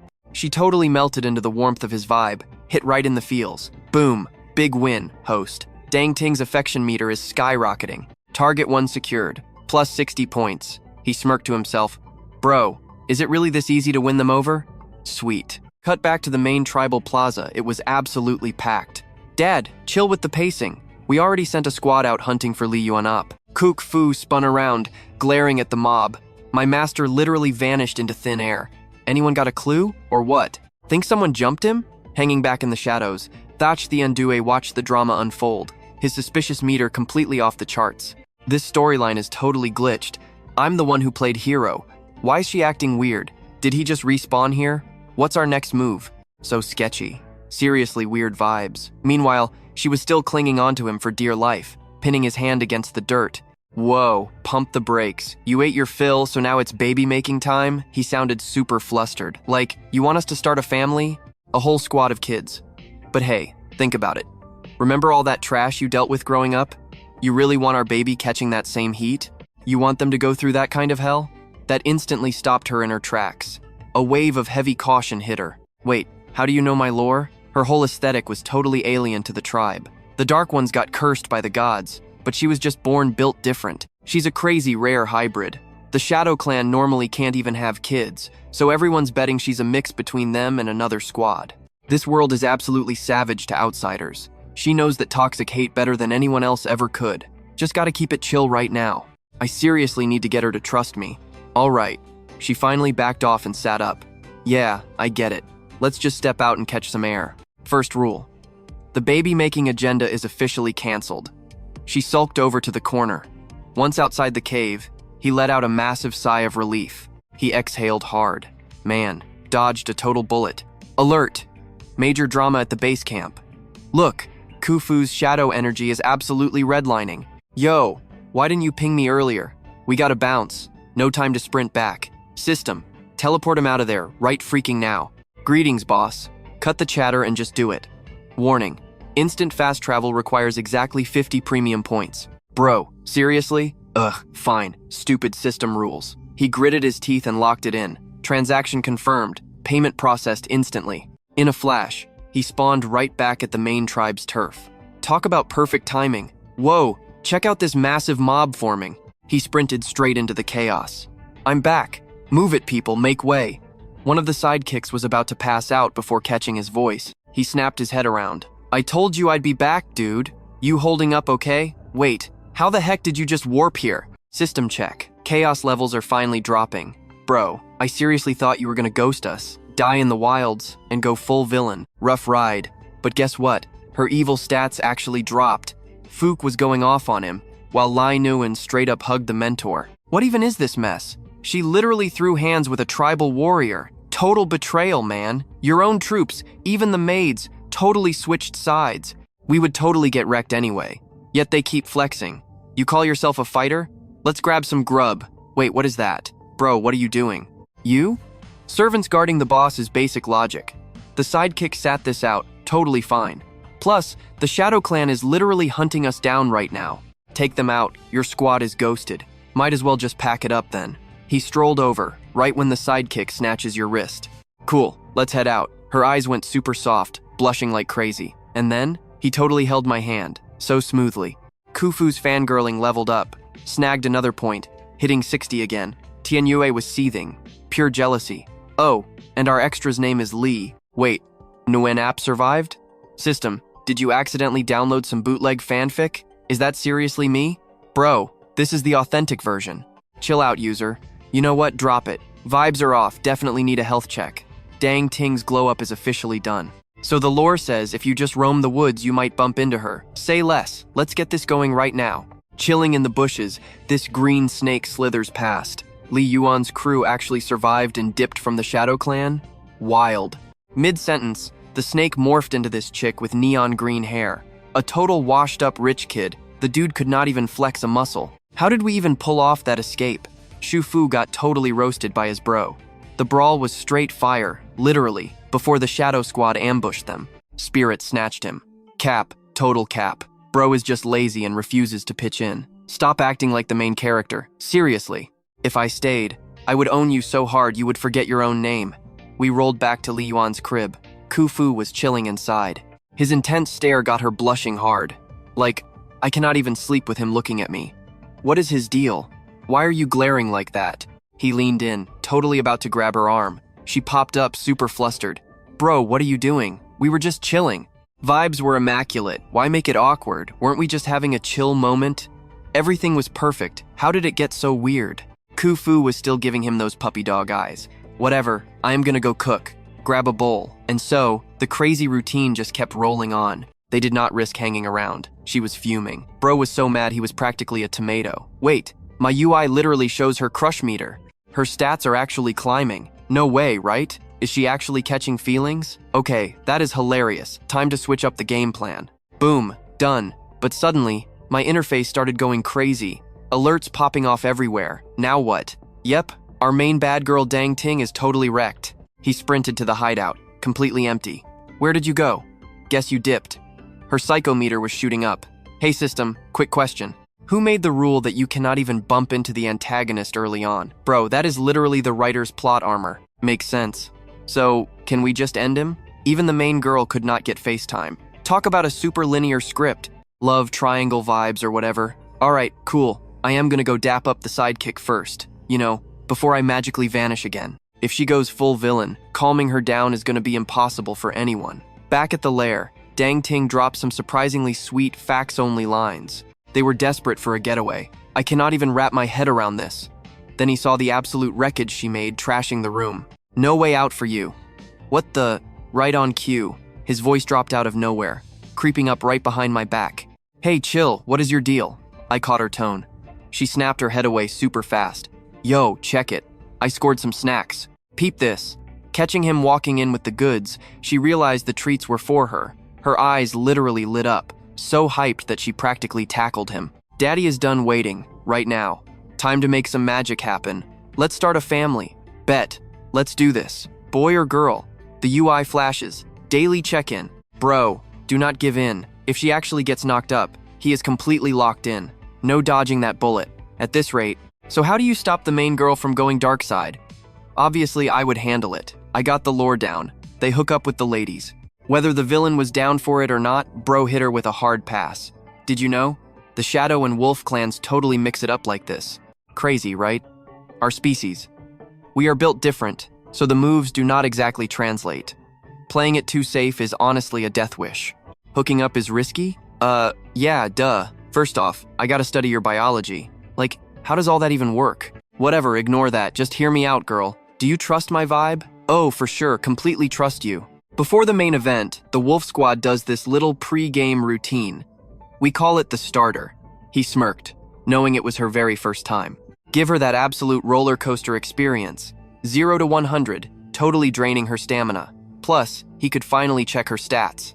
Got it all locked down. First up, a quick anatomy check of a shadow girl. So, you just gotta chill out. Okay, I will. Deep breaths. He reached out, totally exploring the territory, sliding downwards.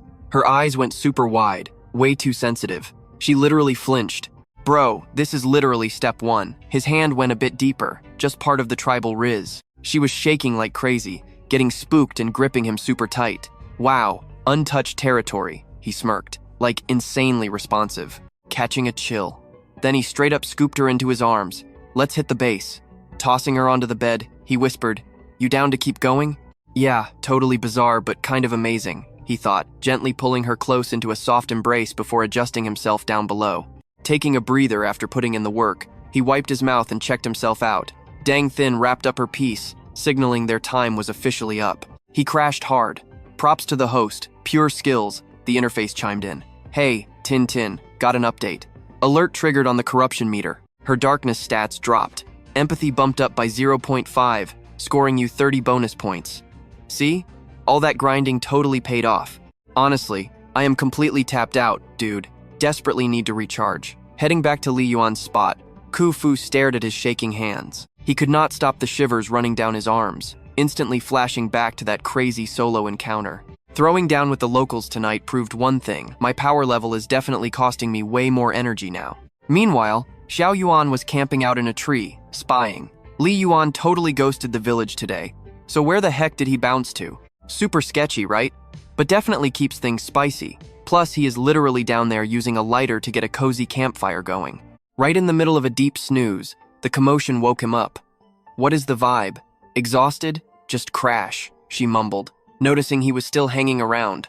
Totally hyped, he wrapped his arms around her back. Wait, you are staying? We still have a whole future ahead. No way I am ditching you. You are seriously sticking around? Nah, I gotta head back to camp or my VIP pass gets canceled. My squad is probably freaking out anyway. Thin Song was absolutely not letting him walk. Come on, what is the big deal? You know my spot. We are not hiding. You vibing with this? Did you enjoy what we just did? Oh yeah, totally obsessed. You craving round 2 later? 100%. Just let me make this quick run first. Chill out. I swear I am not pulling a disappearing act. Promise. She finally gave a soft nod. Fine, but only because I claimed you. Wait, claimed? Hold up. What do you mean by claimed? It means I locked onto your signal. I can track your exact coordinates 24/7. Keeps my anxiety in check. Peace of mind secured. Wait, how are you tracking me? Hey, chill. She swooped in, tugged his collar back, and chomped right down on his neck. A fresh set of teeth marks flashed on his skin before magically fading away. Wait, seriously? That is how you are keeping tabs on me? Sure, having a psycho stalker girl on your tail is sketchy. But rebelling against her? Yeah, that just guarantees she goes completely nuclear on you. Honestly, I can work with this. If I am ever about to get wrecked, you will get the alert instantly. He took a second to chew on the idea. Guess it is like an extra shield, he replied, doing the quick math on the pros and cons. He paused for a beat before pointing toward the exit. So, I am cleared for takeoff, right? She flashed him this genuinely cute, giddy smile. All right, babe, catch you later. Don't keep me waiting. He stepped out, mind totally racing. Plan A, gain some serious distance, and then figure it out. Just gonna spam the teleport skill again. Crazy how a simple love bite gave me a free pass out. Though honestly, the vibe here feels incredibly suspicious right now. Guess I will pop over here. But right as I queued up the warp, I caught someone talking nearby. Even from a distance, the fading daylight made it super creepy. Wait a minute.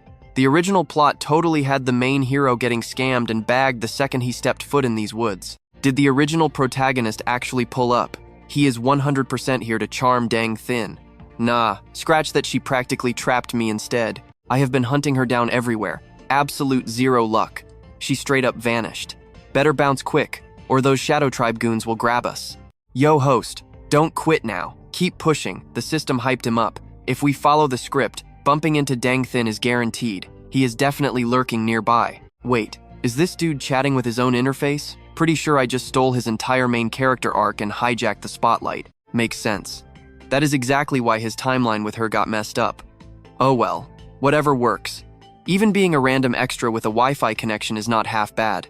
Gotta respect the grind. You are the star of the show, bro. Use that plot armor and step it up. He hit the teleport key, but instantly froze. Decided to snoop for a hot second. Wait, if the bounty hunter is camping this zone, what happens if we literally bump into each other? The guy has god-tier looks and an overpowered system setup. No cap. How am I even supposed to rival that kind of drip?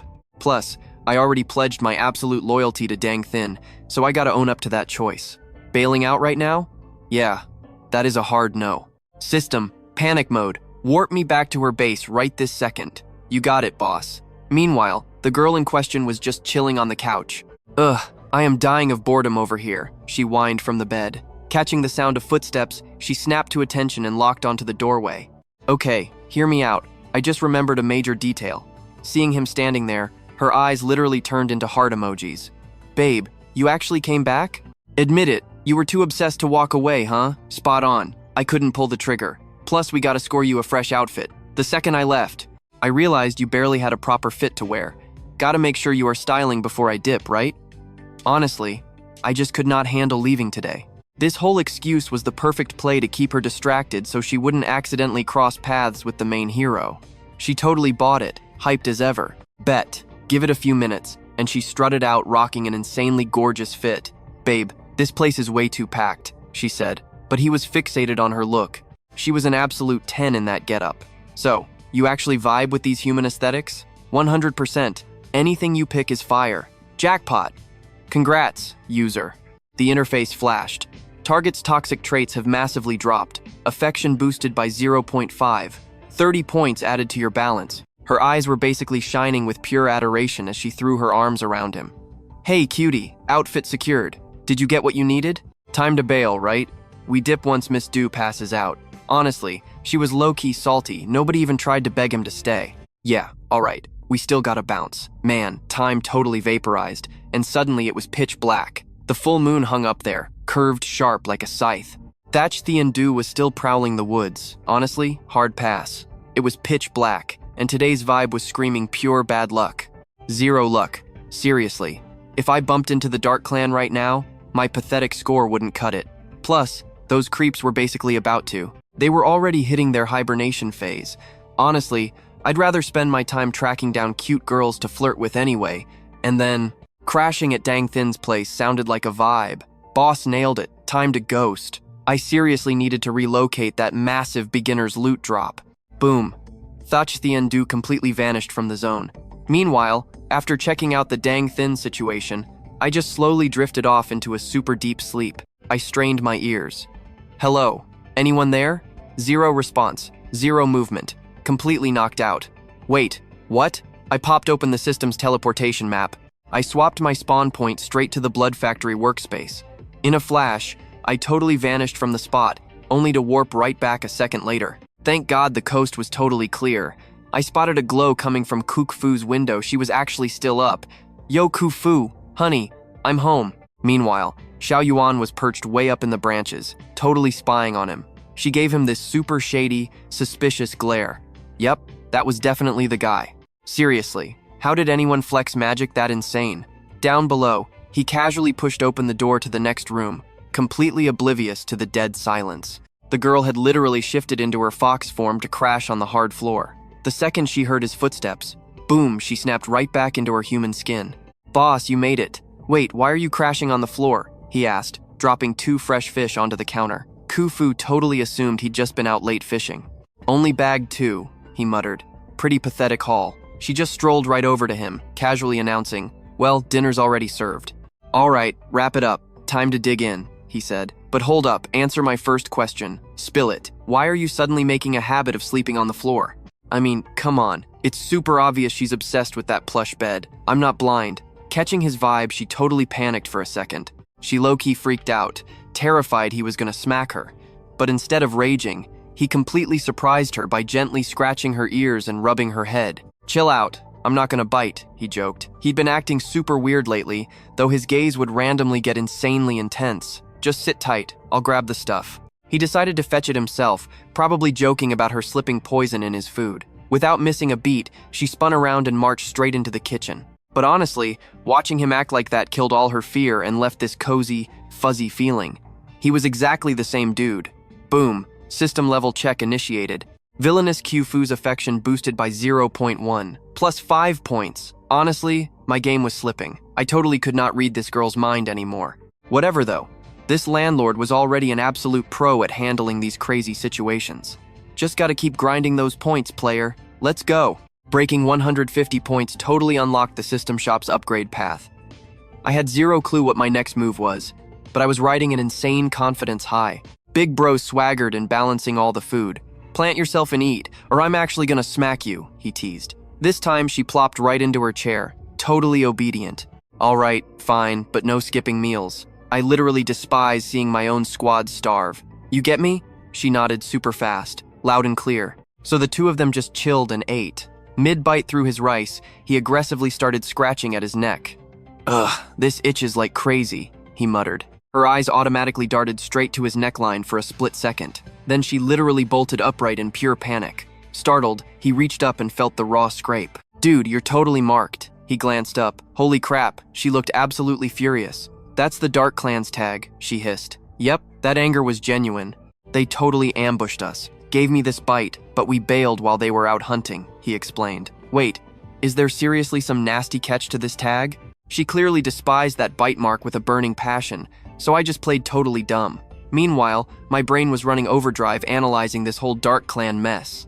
Once you're hit with their venom, they literally force you to be their breeding partner. Honestly, her brutal breakdown of their twisted tactics was insanely spot on, and then, he absolutely slammed his palm against the tabletop. Her voice dropped to this super intense, dead serious level. We literally have to bounce right now. We need to find where those Dark Clan freaks can't ever reach. Then let's roll, he shot back. Seriously, if they lock onto you, you're basically just a piece of equipment. Just a machine to pop out kids until you break, and then you're trash. He slammed his chopsticks down, ducking slightly under the table to whisper darkly. Super serious stuff. If that was the vibe, no way she'd accept it. So, are we actually off the hook now? His random question totally short-circuited her brain. I just hate seeing my squad get messed up. System scan complete. Kufu's emotional stats were spiking through the roof. Damn, was she catching feelings? Or was this some toxic trauma bond? No clue yet. But knowing he actually had my back like this? Total serotonin boost. Whatever, let's just chill and eat first. Seriously, dig in. I've been grinding at the river all day and I'm totally dead. Tomorrow was another drama for sure, but right now, he just desperately needed to calm her down. Zero chance he was letting her in on the real secret. The dang thin mission was fully wrapped anyway. He chugged the last of his drink, then casually snuffed out the candle. Time to crash. She instantly shifted back into her cute fox form, curling into a super cozy little ball right on the mattress. Honestly, she looked absolutely thrilled about it. Then he totally reached out and poked her tail. Whoa, crazy soft. Man, I've never actually tried shifting into that giant wolf form. Wonder if wolf fur is super rough. Bro, it felt so insanely good that it was basically addicting. I literally couldn't stop petting her. It completely jolted Kufu wide awake in pure shock. Dude, what are you even grabbing? She squeaked. Yeah, it was a totally cheap move. But hey, landlord privileges, right? Still, trying to farm free points like this was a fail. Seriously, quit messing with my tail and let me sleep. It makes my body feel all weird and glitchy if you keep doing that. Seriously, hands off. His arm awkwardly brushed against the fox girl's lower back. Seriously, I was losing my freaking mind. Suddenly, a massive roar echoed out. Kufu just kept her chill vibe and asked, "What is it? You uncomfortable?" The system chimed in. Female boss Kufu just scored you 50 empowerment points. Total is now 150. Way to go, host. The trading hub just leveled up. He stared at the screen, totally blown away as the locked shop icon glowed a bright yellow. Level 2 market is open, packed with brand new loot. Step right up, host, and pick your poison. Meanwhile, the fox girl totally took charge. She snuggled up super close, curling right against his chest. I was literally going insane. But honestly, her body heat was super cozy. Just for tonight, sleeping next to her was fine. He smiled softly, whispering, "Sweet dreams, baby girl." He gently patted her head. Fast forward to morning, and the early sunlight peeked through. Blinking awake, he glanced over. Kufu was still out cold, sleeping like a log. He literally couldn't take his eyes off her, reaching out to softly play with her hair. Tucking a strand behind her ear showed off her whole face. She looked so ridiculously innocent asleep. Once she finally woke up, our little maid grabbed her basket again. She tossed it over her shoulder to hit the grind with the other village slaves.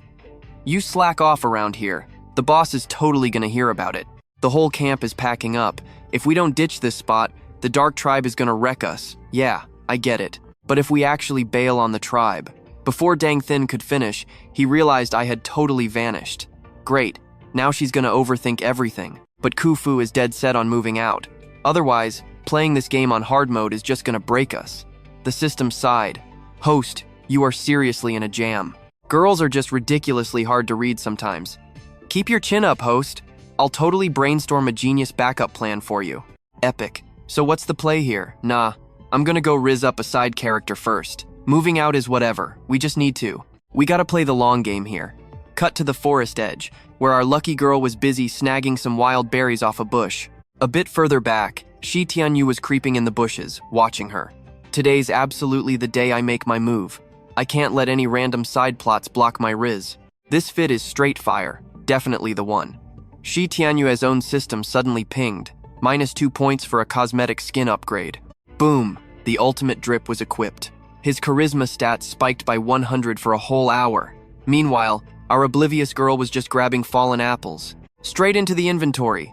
Suddenly, a voice shouted from across the field, "Hey, Miss Q, that's a massive haul of fruit you got there. Looks super heavy, right? Let me haul that back for you." She literally froze when she spotted Thach Thien Due. "Dude, your greasy charm is showing way too much. It's barely morning.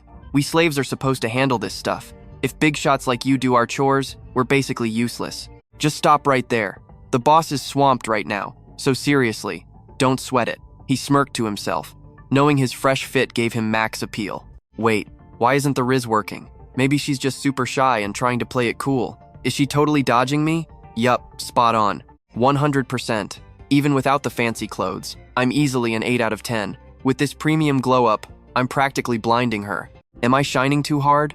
Meanwhile, the MC spotted Kufu chatting up Thach Thien Due from a distance and got insanely triggered. Oh, it is freaking on. Stealing my girl right in front of me? Heck no. He instantly flipped the switch into full-on toxic victim mode, tears magically welling up. Time to steal the spotlight, since someone else is already helping her. Guess I'm just totally useless now. Thach Thien Due stood there completely dumbfounded. Why is this random NPC acting so dramatic? You seriously crashing my game again? Bro, a total loser has zero flex here. I'm so not letting this slide. He let out a snarky sigh. Hilarious. I totally shouldn't crash their little chat. Let's just bounce before this gets awkward. If I knew this clown was gonna show up, I wouldn't have bothered. Whoa, hold up. I'm totally done picking these grapes, she yelled. Let's head back together. Time to test how jealous she gets over her favorite guy.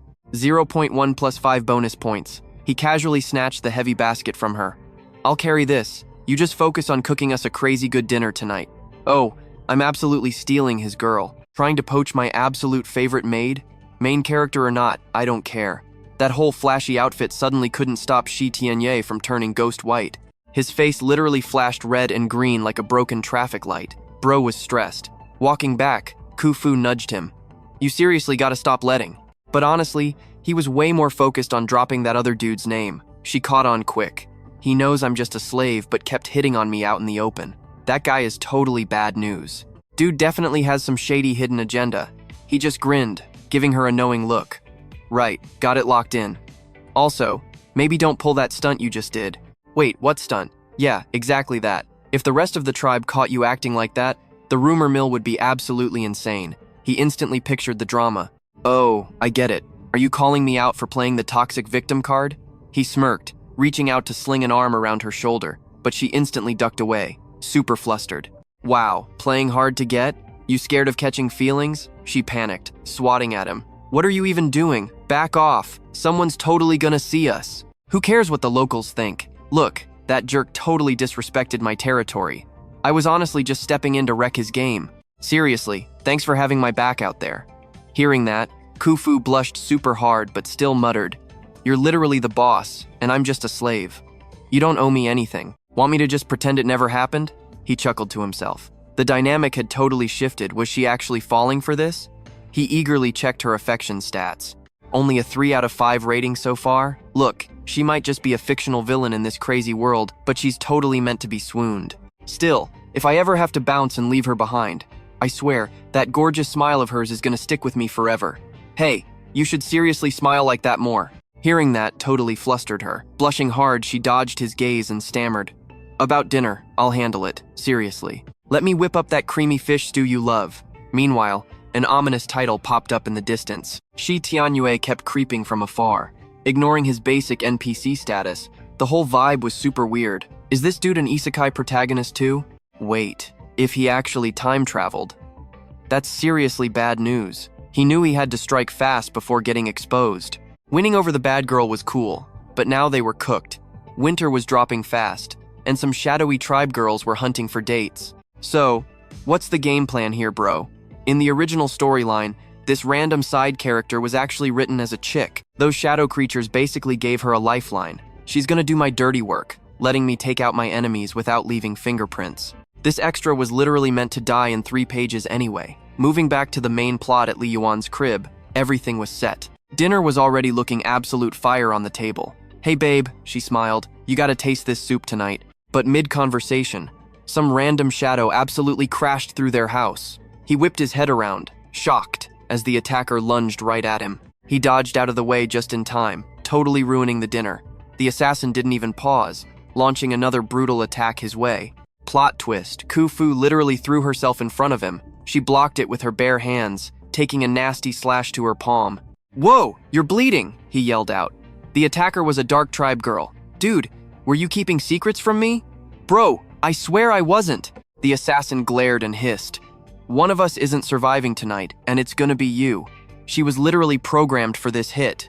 Take out Li Yuan and I'll cover your tracks. Serve me, and I'll grant you a totally new life, human or monster. Earn the clan's respect, and your people are finally free. The girl had been skeptical. Are you just playing me right now? He swore on it. Why would I even lie to you? That promise was exactly why this assassin was completely locked in on ending him. I'm finishing this, she yelled, swinging again. The impact literally blasted things apart. Meanwhile, Xiao Yuan was chilling in a tree, spying on everything.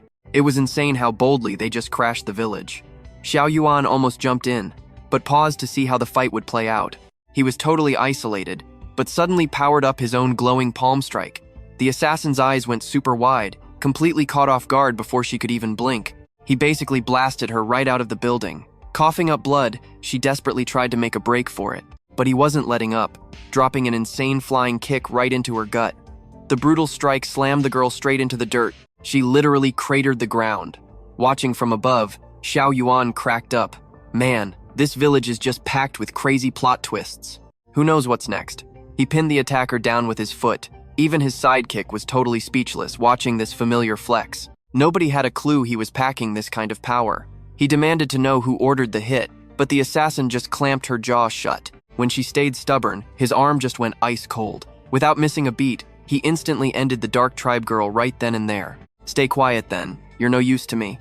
After taking her out, Kufu was still absolutely shook. He walked over, grabbing her hand super softly. He actually cared. Are you hurt anywhere else besides your hands? She was still shocked, asking, dude, since when could you fight like that? Even a tiny bit of training goes a long way. Wait, she's really dead? Honestly, he couldn't just admit he literally speed-bought skills from his system. He had secretly accessed the system shop mid-fight to buy that combat technique.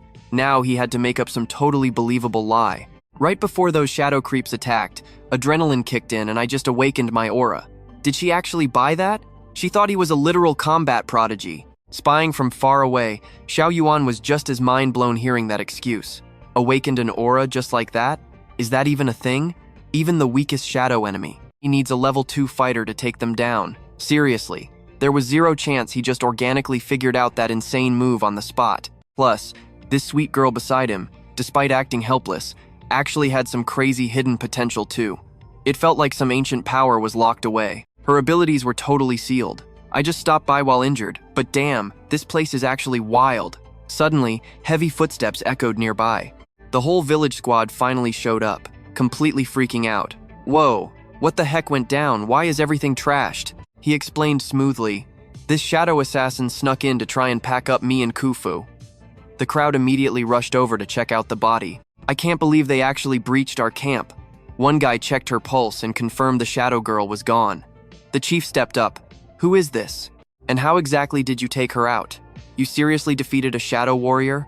Usually, this kid couldn't even handle basic chores, let alone a hitman. He dodged the question like a pro, completely flipping the focus. The real issue wasn't his power-up, but how an enemy ghosted right past their defenses.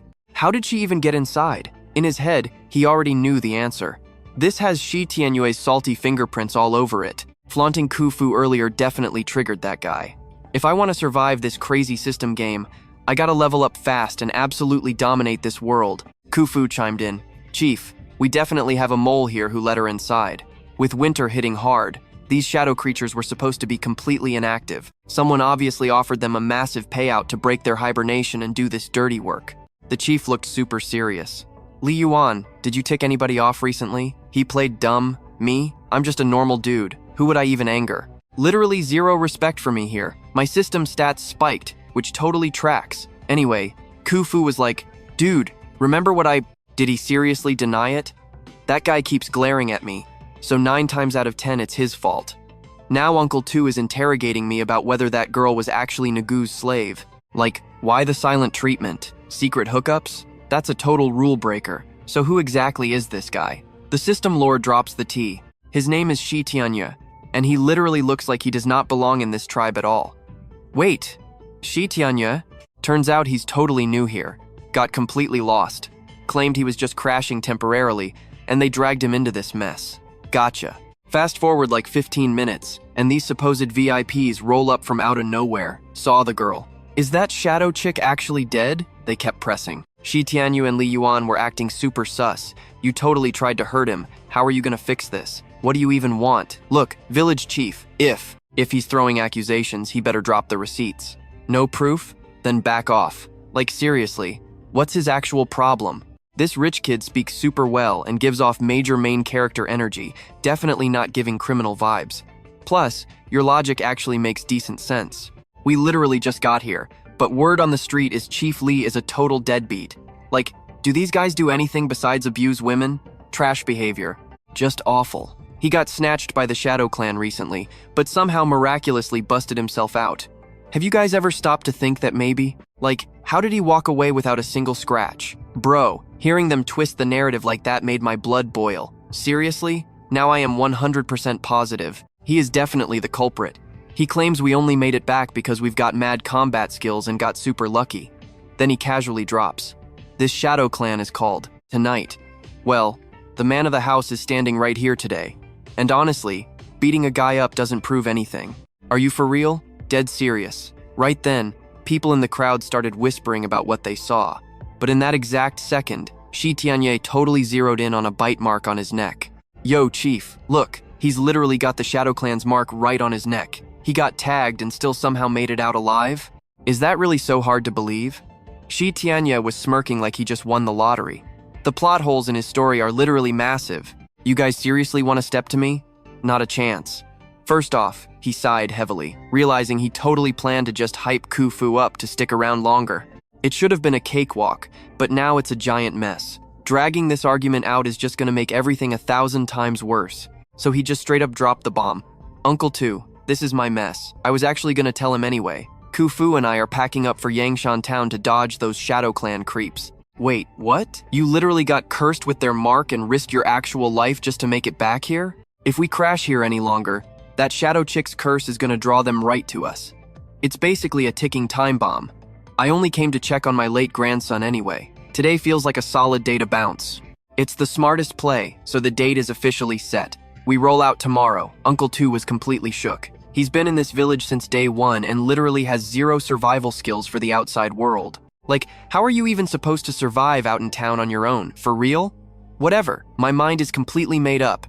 I have zero clue who tried to take me out, and honestly, nobody here even believes me anyway. I am so totally done with this place. I was about to drop some more wisdom, but plot twist, Shi Thien Due actually stepped in to block it. Bro, you literally cannot leave. He's been obsessing over this the whole time. I haven't even crossed paths with Dang yet. Catch this. If Kufu actually bails now, it's gonna totally mess up my timeline for the next few days. Wouldn't that be a massive waste of my time if you ghosted? Uncle Tu straight up clapped back. They want to move out. Literally, why are you so obsessed? The whole drama between the village and the Shadow Clan is still super messy. Bro is definitely just running away to dodge me. Even the chief totally caught on to his vibe. With how insanely toxic the Shadow Clan is, we seriously can't risk keeping any loose ends around. Like, think about the massive threat that poses to the locals. Am I right or what? Pretty boy Shi is in the exact same boat as me. You've got zero receipts proving I did anything, just like you've got zero proof about the assassination attempt. Where's the proof we're teaming up with the bad guys? Oh, wait, make it make sense if we're literally working with them. Why are they sweating so hard to take us out? Like, why try to assassinate me? And why would we even off that girl? Kufu just shot Shi Thien Due, the absolute deadliest, angriest glare ever. Savage. Oh snap, the system just flagged. It's totally my villain era clashing with the side character. The fangirl rebellion stats are spiking, and Thien Due is literally sweating. Bro, listen. Ugh. Why is it always like this? I totally chickened out, flipped the script, and started brainstorming my next big brain play, playing the long game here. Plus, Zhenyang Mountain has plenty of cute girls anyway. Gotta flex on the villain eventually anyway. So yeah, we're definitely hitting up Zhenyang Mountain regardless. Hearing that, Shi Thien Due dropped his whole fake nice guy act. Do whatever you want, I am absolutely done helping you. He dramatically threw his hands up and totally rage quit the conversation.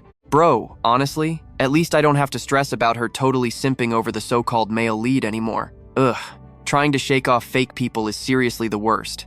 I gave Uncle Tu this intense look. Like, sure, the drama isn't totally squashed yet, but he literally watched me grow up. Even if I turned out a bit toxic, I would absolutely never sell out my own hometown. Uncle Tu, we seriously need to go back and pack all our stuff right now. This chapter is officially closed. Let's just go. I am so totally over these people dragging my name through the mud for zero reason. Zhenyang Mountain is definitely going to be a much safer vibe, period. Once we hit up Zhenyang, it's all about that glow up, dropping the toxic habits, working on myself. I'm actually dead serious about it this time. Then I just spun around and walked right back into that completely wrecked house. Kufu was literally stressing out trying to fix everything. So I was like, hey, let it stay broken, just trying to chill her out. Seriously, drop the tools. I just reached out, grabbed her hand, and pulled her away. Let's be real, she's always secretly hated this dump anyway. So we're just gonna treat this as our epic fresh start. We're literally getting a brand new house. A new spot? Hell yeah, our own space. Now let's just crash early tonight. He hopped into bed and stretched out. The girl glanced around the rundown shack, wondering if leaving the door wide open was really a smart move. Look, my family has absolutely nothing worth stealing anyway, she thought. Since everyone was already gossiping, he just shrugged and casually suggested they share the mattress. He shifted over, leaving her a totally separate little corner. With a super gentle tone, he promised they were just sharing body heat and absolutely nothing shady would happen. Honestly, he had to hit the road tomorrow anyway. Since it was his last night crashing here, she could totally just relax and drop her disguise. Wild, right? When he offered his hand, she visibly shivered. But slowly, she reached out, took it, and nervously claimed her spot on the bed. "Try anything funny, and I will literally end you," she warned. They hadn't crossed that line in years, and she was dead set on protecting her boundaries. "Just trust me," he whispered, blowing out the oil lamp to let her sleep. But she just lay there on her back, staring blankly into the dark room. Replaying the whole crazy night in her head, she realized he was actually treating her way better now. It gave her this super complicated, overwhelming vibe she couldn't even explain. She rolled over and locked eyes with him. "Listen, if you keep treating me this good, I swear I'll have your back too." Catching that, he smoothly replied that she didn't owe him a thing. Meanwhile, he was secretly peeking at his system's affection meter like a total gamer. Boom, plus 200 bonus points. The system was literally losing its mind over how insanely smooth the host's lines were. In this completely chaotic world, he just gave her this incredibly warm smile. He told her they were hitting reset, and he'd never treat her badly again. Stepping up to apologize for all the past drama in the village, he actually made the first move this time and pulled her into a comforting hug. A huge, genuine smile lit up his face. Seeing him take charge like that definitely gave her butterflies, and she gazed back at him with total warmth. All her past heartbreak just melted away, leaving them ready to try again. When morning finally rolled around, she fluttered her eyes open. She panicked slightly, realizing she'd slept like a rock.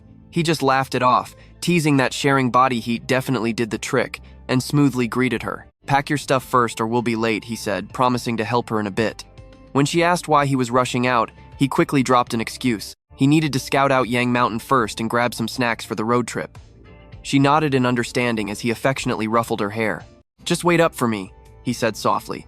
Stepping out, he couldn't shake this super awkward vibe. Why did he feel like a guy sneaking out to cheat on his partner? Spot on, right? The system exhaustingly chimed in to remind its host that there were still tons of gorgeous villainesses out there desperately waiting to be saved. As he casually strolled outside, his little familiar morphed into a snake and wrapped tightly around his arm. Looks like our guy was sneaking out of the village once again. Shouldn't he be back home packing his bags? But nope, in classic fashion, the dude just straight up vanished into thin air again. Seriously, where did he even pick up such insane high-level magic? The Watcher figured if they could just catch him, exploiting his slick teleportation tricks would be a total game changer. Moving to Yang Mountain, huh? Since their own injuries were basically healed up anyway, the stalker decided to tag along for the ride, figuring it couldn't hurt. They'd have to head there for business eventually anyway. Meanwhile, right at the crack of dawn, our charismatic lead finally pulled up to that hidden cave. He casually dropped another 5 system points to spawn some fresh fruit. Hearing his voice from outside, she rushed over and instantly threw her arms around him. "You actually came," she practically yelled. "Why did you bring even more meat? Are you going to hibernate with me this time? I missed you so insanely much." He laughed, telling her to let him inside the cave first before interrogating him. Once they settled in, he totally went straight to asking about her whole hibernation situation. He brought extra grub just in case she ran out. She pouted, reminding him her wolf tribe didn't even hibernate. He admitted he missed her too, but his schedule was packed. Since her injuries were still pretty gnarly, he explained he had to head out and track down a real doctor. She immediately panicked, demanding to know exactly where he was going. Realizing he might have triggered her abandonment issues by being reckless with his words, he gently set the basket of meat down and warmly grabbed her hands. He promised he was picking out the absolute best medical treatments for her while she rested up. That way, the moment she finally woke up, "I'll be the first person you see." Swearing up and down he'd never ditch her, he tried to comfort her, but she whimpered that she was still terrified. Pulling her into a massive bear hug, he totally understood her vibe. Being alone forever built up some major defensive walls, so he didn't blame her one bit for having trust issues. Hearing that totally melted her heart.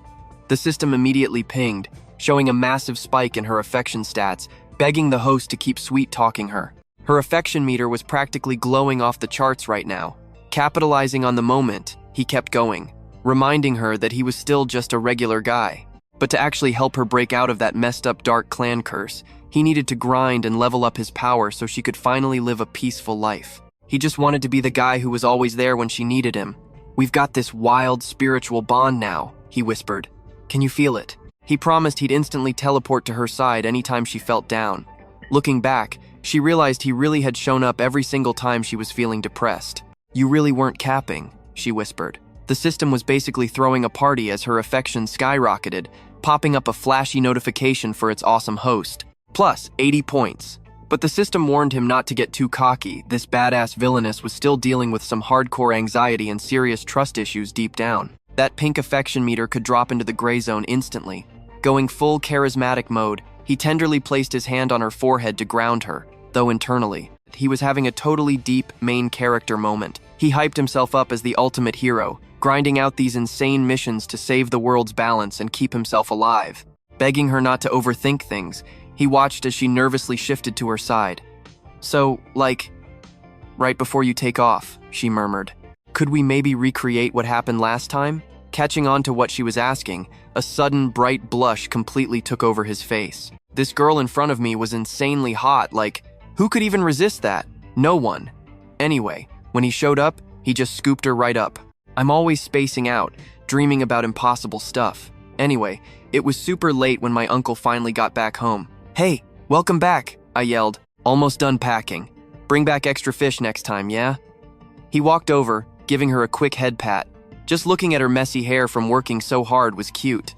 Kufu got super flushed about it. She literally sprinted over and wrapped him in this massive hug. Stop being so sweet to me, seriously. I'm low-key terrified I'm gonna fall completely in love with you. Morning hit fast, and everyone was chilling at the village gates. Right before taking off, my uncle pulled Cheng Yang aside. The city isn't like our tiny town, he warned. It's massive, packed with randoms, and strictly regulated. Watch your back out there. I just joked back, relax old man, I'm literally just keeping my head down. Your mom died way too young and left you with me. I couldn't even put my feelings into words. I can't handle this, he whispered, running up for a tight hug. The dude was basically a father to me. I get it, uncle, I said. He always treated me so well, even though the guy who originally owned this body was straight up trash. Total loser, honestly. You guys are young, hurry it up, Uncle yelled. If things go sideways out there, just come back. We'll always have food waiting for you. He really stepped up as my dad. My stepmom promised to swing by whenever she caught a break. Come visit us, she told me. For sure, I agreed. Honestly, without his protection back then, I'd probably be dead right now. Anyway, the two of them finally hit the road again. All right, let's move out. Fast forward 2 days, and they end up at this massive waterfall. He dropped his heavy backpack and just stretched out. Oh, sick. We found a waterfall just up ahead. Go grab a quick shower while I hunt down some firewood to get a campfire going. And so, the adventure keeps rolling. I got this, he bragged, telling her to stop underestimating him. She used to be a slave, but they had ditched that whole tribe life behind. Now, it was just the two of them. We're family now, right? Come on, let's move. We scouted the whole area totally abandoned. Having him watch her back actually gave Kook some serious butterflies. She was totally swooning over it. But then the system started glitching out. Bro, whatever you do. Bam, the fox spirit's affection meter spiked up again. Affection levels were off the charts. Saving the world meant keeping your mouth shut, honestly. He pushed past the vines as the jungle got insanely thick around them. Also, the vibe. Like, wasn't this brush getting way too wild? Spot on. Right then, he felt something creepy shifting right under his sneakers. These spiky vines were literally slithering around. Meanwhile, the system kept pinging him with alerts. Deep in the brush, we hit the core zone. The big bad was named Wenlin Truk. The Green Forest clan lived in a crazy jungle just like this. Look, I totally didn't mean to crash your turf. This was totally her zone, right? Yup, definitely her spot. Wow, my luck is just absolutely legendary as always. Hold up, I just checked the map. Yeah, we 100% just walked straight into her domain. Right as those words left his mouth, a massive root burst out. Thorns instantly tied him up. The dude just froze, totally shocked as he got yanked into the air. Talk about speaking the devil into existence. Unreal. Her whole personality was straight up yandere mode, totally obsessed. Wait, is she that two-faced psycho archetype? Yeah, nailed it. If she rejects me, is it just because my drip isn't hitting? Ah, right. The actual hero is ridiculously hot. Those guys are pop star level, and I'm just a mid 6 out of 10. Just average. I'm literally taking a massive loss out here. But hey, when it comes to raw charisma, that guy completely dominates. Meanwhile, deep in the jungle, Nguyen Lin Truk slowly opened her eyes. She locked on to the teen boy. Her clan hadn't spotted an actual living person in ages. These woods had been dead quiet forever. She'd been totally backstabbed by the Green Forest tribe's high priest. This wasn't just some illusion either. That was her real body. According to the lore, she was supposed to be in a deep coma. The girl suddenly asked, "What do you call yourself? And what kind of meal is this?" Food was basically irrelevant to her, so he started panicking. "Wait, she isn't gonna eat me, right?" He quickly shouted, "I'm Li Yuan, from the local village." She stalked right up to his face. "You humans smell insanely good. Bet you taste amazing." "Bruh, are you seriously asking for my name just to check the menu? Back off." "Okay, that's wild." Suddenly, someone yelled from far away, "Li Yuan!" The crazy forest girl snapped her head toward the noise, scanning the area before moving. "I've been searching everywhere for you." Then, she just ghosted into thin air. The tight vines gripping him suddenly went slack, totally dropping him onto the dirt. "Who's out there?" His companion ran up to him. "You good? What happened?" He got up, dusting off his jeans. "Just ran into the forest clan. The vibes were terrifyingly dark. We need to bounce, right now. Yeah, let's make camp somewhere else. Move." Flash forward, and 2 weeks had completely flown by in Yangcheng. The city was massive, totally packed with beastmen and tons of random races all mixed up. He strolled into the main strip. It was crazy loud and insanely bustling. Kufu was literally glowing as he hyped it up, but you could catch a glimpse of sadness in her eyes. "Our hometown was way better than this city. It sucks that." "Hey, don't get down. I swear I'll help you rebuild it." Honestly, in the original novel, right after this useless Li Yuan guy gets wiped out, the hero steps up. The main character literally time travels in to carry the team. She totally brought the Fox clan back from the dead and crowned the new queen. If Shi Tianyue could pull that off, then I definitely can too. "Do you even realize the insane stuff we've survived?" she asked. "Ah, my bad. I'm just guessing here. Got a bit too hyped." "Yeah, keeping it low-key is definitely the play. I was pretty awful in the past, but lately I've realized just how brutal she had it all this time. Honestly, sometimes you don't even feel like the same person anymore," she admitted. "I'm still me, babe, just doing some serious leveling up. I'm just terrified you're gonna end up hating me."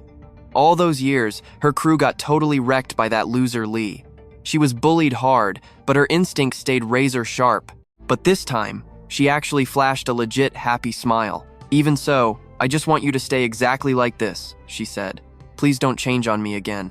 "Yeah, my suffering days are totally over. Come on, let's just find a spot to crash. Actually, look, this is perfect. Looks like we scored a place to stay." We rocked up to this massive mansion, gave the door a few solid knocks, and waited for someone to answer. "Whoa, who's this? The princess? Wait, it's Auntie Xuan. She used to be Kufu's mom's right-hand woman, fiercely loyal to their family. In the original plot, she was this legendary badass warrior. Kufu practically tackled her with a huge hug, crying, "Auntie Xuan, I can't even believe it's you. I never thought I'd see you again," Kufu sobbed. Then she had to drop the heavy lore and explain the whole situation. "So, yeah, I got sold off." "To a wolf tribe guy?" Xuan gasped. "As a slave? Oh my god, princess. You've been through literal hell." Kufu sighed. "Yeah, but my old clan is gone. Everything's gone." That's when Auntie Xuan shot me a nasty glare. "Yeah, I'm the wolf guy." Honestly, her death stare was low-key terrifying. The vibes in the room got insanely awkward real quick. I felt super cringe. Literally nobody had treated her worse than my past self did. Kufu quickly jumped in. "He used to be my master, sure, but not anymore. Now we're family." Xuan just locked eyes with me, unblinking. Cue the deafening, awkward silence. Finally, she broke eye contact, grabbed Kufu's hand, and said, "Come on, your old room is literally spotless. I've literally been waiting ages for you to track me down. I knew you wouldn't flake on our promise." Xuan smiled. "Oh, Her Highness, the Fox Empress, did so much for me. There's zero chance I'd ever betray the vow I made to her." I awkwardly rubbed the back of my neck. Man, this lady absolutely despises my guts. Can't even blame her. Anyway, the top 2 rooms were pretty basic. Honestly, they were completely useless for any real training. But check this out, there were 2 massive underground basements. We had to keep them totally secret for years so we wouldn't attract crazy drama. "I've missed you so much," Xuan cried. "But now that you're here, we can finally fix this place up. Anyway, here's your room, princess. Chill out and rest." Kufu hesitated, gripping my sleeve. "Wait, can he stay in the room right next to mine?" "Seriously, Auntie, he's been super awesome to me lately." "No sweat," I mumbled, feeling my face heat up. It was so dang humiliating. Like, I wasn't the guy who originally abused her, but hearing about it still hit right in the feels. Auntie Xuan shot me another absolutely toxic, murderous glare before snapping. Fine, you can crash. In the room next door. But heads up, it's a total dump right now. You're cleaning it yourself. I instantly nodded. Yeah, totally fine. I got it. Xuan's face instantly softened as she looked back at Kufu. I'll go whip up some insane food right now, she beamed. We're feasting tonight. A total welcome back banquet, Kufu grinned. Thanks so much, Auntie. After that, Xuan headed off to the kitchen while Kufu and I went to our rooms. Kufu followed me and offered, "Want me to help you clean?" I waved her off. Nah, I'm good. You literally just got your freedom back. Go relax. Come on, helping you tidy up is the least I can do, she insisted. I just chuckled and nodded. We stepped inside and scoped out the dusty mess. Ever since I got sold, I haven't stepped foot in Yangshan City, she sighed. Everything looks so different. Hey, after we gorge ourselves tonight, let's go out. Let's take a walk around town. I smiled. Sure, wherever you want to go. Suddenly, the system started blaring in my head, totally panicking. Alert! Blackout status. Dang, Thin's corruption levels are literally skyrocketing right now. He's immobilized. Wait, what? My jaw dropped. Seeing my shocked face, Kufu asked, Dude, what's wrong? Nothing. Just remembered I gotta pee real bad. I lied, desperately trying to play it cool. Without waiting for a response, I totally sprinted out of there. I bolted down the stairs, letting the system teleport my coordinates straight to Dang Thin's location. The second I hit the ground floor, I vanished, popping out near a loud alarm. I blinked at the absolute wreckage in front of me. It was pure chaos, looked like a literal war zone. I muttered, better get in there and check it out. Let's go. Before I could even rush into the cave, a body came flying out. It was Dang Thin. I lunged forward to catch him, but the momentum sent both of us tumbling backward. I braced myself, acting as a human shield for him. Thin, bro, are you okay? I yelled. He was totally wrecked. Coughing up blood, he gasped. Run, get out of here. Seriously, save yourself, he wheezed. I peered into the dark cave and spotted 3 creepy female silhouettes stepping out. Well, one smirked. A little puppy just delivered himself to our doorstep. Ooh, he's so cute and squishy. Totally smells amazing too, another purred. Even if we just use him for hibernation, he's prime meat. Looks like we're eating good this winter, girls. Our stash is set, the third laughed. Hold up, let's breed with him first. Once we're all pregnant, we can butcher him.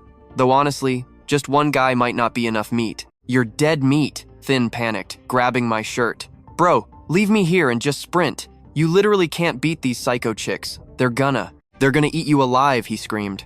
Meanwhile, the system kept pinging. Warning, target's corruption is hitting critical mass. You need to intervene immediately before he snaps. I needed to calm him down fast. I gently propped Thin up against the wall. Just chill here, bro. I got this. He stared at me in shock. Dude, what are you doing? I cracked my knuckles and glared at the 3 crazy women. Nobody touches my family, I growled. Do you have a literal death wish? Good thing I dropped cash on those premium skills earlier. Totally worth the investment. When Thin heard me call him family, you could tell he was super moved. Honestly, it made me a little emotional too. Family? The 3 women exchanged cocky glances.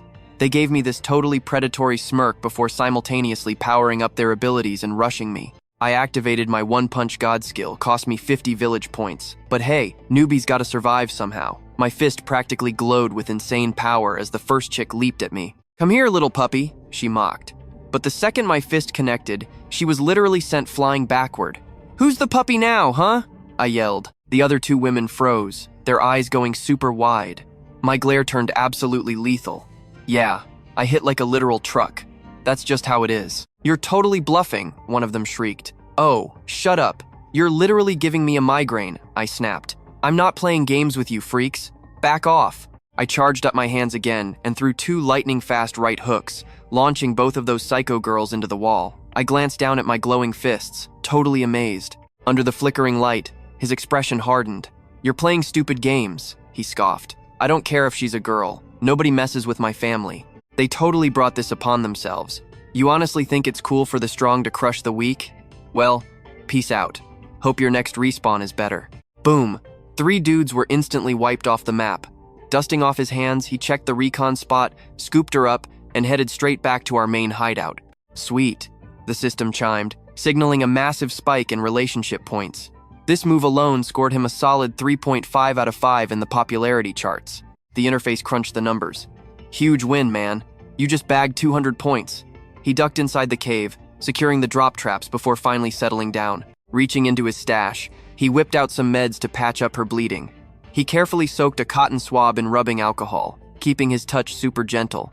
This iodine is going to sting, he started to warn, but she suddenly leaned in for a kiss. He dodged gracefully. Hold up, let's fix this gnarly wound first.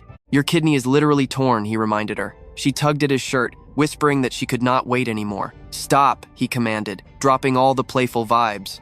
His eyes were dead serious. I need you to chill for a second, he murmured. Sit still while I patch you up, okay? He gently grabbed her hand to steady her. His voice softened entirely. Your hibernation cycle is right around the corner, and you're wrecked. Are you really trying to gamble your entire life right now? While you sleep through the winter, I promise to check on you constantly. Just close your eyes and relax. Honestly, he was stressing out over completely different stuff. She panicked a bit, gripping his sleeve. Are you actually walking away? He sighed, explaining that the incoming winter meant bad news for the entire settlement. We've got to hoard supplies right now. Just one massive blizzard could totally seal off the mountain pass and nuke our entire trading network. We are talking 3 months of isolation. Look, I'm human. I simply can't ditch my crew when they need me. Letting them down for my own wants? No way. Think about it. If someone is shady enough to ghost their best friends today, they'd probably turn around and betray you tomorrow, right? She processed his logic, wondering if he was just making up excuses. Honestly, his intense speech left her totally speechless. He silently hoped she bought it. To outsmart the bad guys, he essentially had to act like a complex mastermind himself. Hey, look at me. No more crying, dry those eyes, he coaxed gently. Seeing her sad genuinely wrecked him. He cracked open the iodine bottle once more. Just hold on until I visit, he promised. But she grabbed his hand desperately. Guilt completely washed over him. Did he really need to bounce right now? Maybe crashing here tonight was fine. Will you stay by my side? She pleaded softly. His resolve crumbled for a hot second. I'll just wait for her to crash, he decided. They slipped into the quiet midnight woods, knowing there was absolutely no turning back. All right, the game interface flashed, showing her affection stats skyrocketing. Thanks to his relentless charm, she was practically swooning as he prepared to phase out of this dimension. Right after the software notification, she threw her arms around him. I seriously hate the idea of sleeping through winter. 3 whole months without you sounds like absolute torture. He rubbed her back soothingly. Listen, eventually I'll take you away. We will find some tropical paradise where you never have to hibernate, and we'll be together constantly. They were still worlds apart, but the promise brought her peace. Murmuring her approval, she instantly passed out against his broad shoulder, completely trusting him with her safety. Even if it was mostly a bluff to keep her calm, his words gave her genuine comfort. Making a silent vow to fulfill it, he carefully tucked her into bed, cozy and secure. He commanded the system to trigger his fast travel, locking onto Yangshan City. Confirmed. Just before teleporting, he cast one last, bittersweet glance her way. Checking the area, he materialized back in his actual room in Yangshan. He glanced down at his filthy sneakers, suddenly realizing someone was walking right towards him, totally caked in grime. He knew he had to clean up fast. If Kufu caught him looking like a swamp monster, it would be over. He muttered under his breath. Suddenly, Kufu was standing right there, glaring absolute daggers at him. Where have you been? She demanded. Panic hit him. Nowhere. Just lost something outside. I desperately needed to pee, so I sprinted to the bushes, he blurted out. He instantly cringed at his own garbage excuse. Like, who in their right mind buys that? He peeked through his eyelashes to gauge her reaction, but she was completely deadpan. Her unblinking stare felt like a laser. Yeah, he went outside, but why look so guilty? She totally knew he was lying, but could not be bothered to interrogate him. Whatever, I tidied up, she deadpanned, cutting to the chase. Your room is spotless, so move it. Go scrub that dirt off and get some sleep. With that, she spun around and headed upstairs. She clearly saw right through his nonsense, so why didn't she call him out? Honestly, he was struggling so hard right now, having just secured 2 massive objectives he had almost quit on. Alright, building a squad of 7 members should be plenty. My inventory is running dangerously low, the interface warned. He muttered, if I just had a bit more solo strength. Honestly, there was 0 chance of her turning into a villain. Wait, why not capitalize on her 3-month sleep cycle?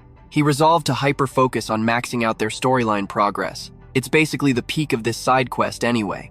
That was the plan, but that guy Shiti and Rui still stressed him out. The dude folded recently, sure, but realistically, I literally have 0 backup muscle to handle him right now. If this play works out, my odds of tracking down the main heroine will skyrocket. But what if enemy factions show up too? Fighting inside Yangshan City is absolutely off the table. Before I do anything crazy, I definitely need to score some major brownie points with the local antagonist babe hiding out right here in the city. Nailing that first impression is key. If I can recruit her to my squad, Shi Tianrui's threats become completely irrelevant.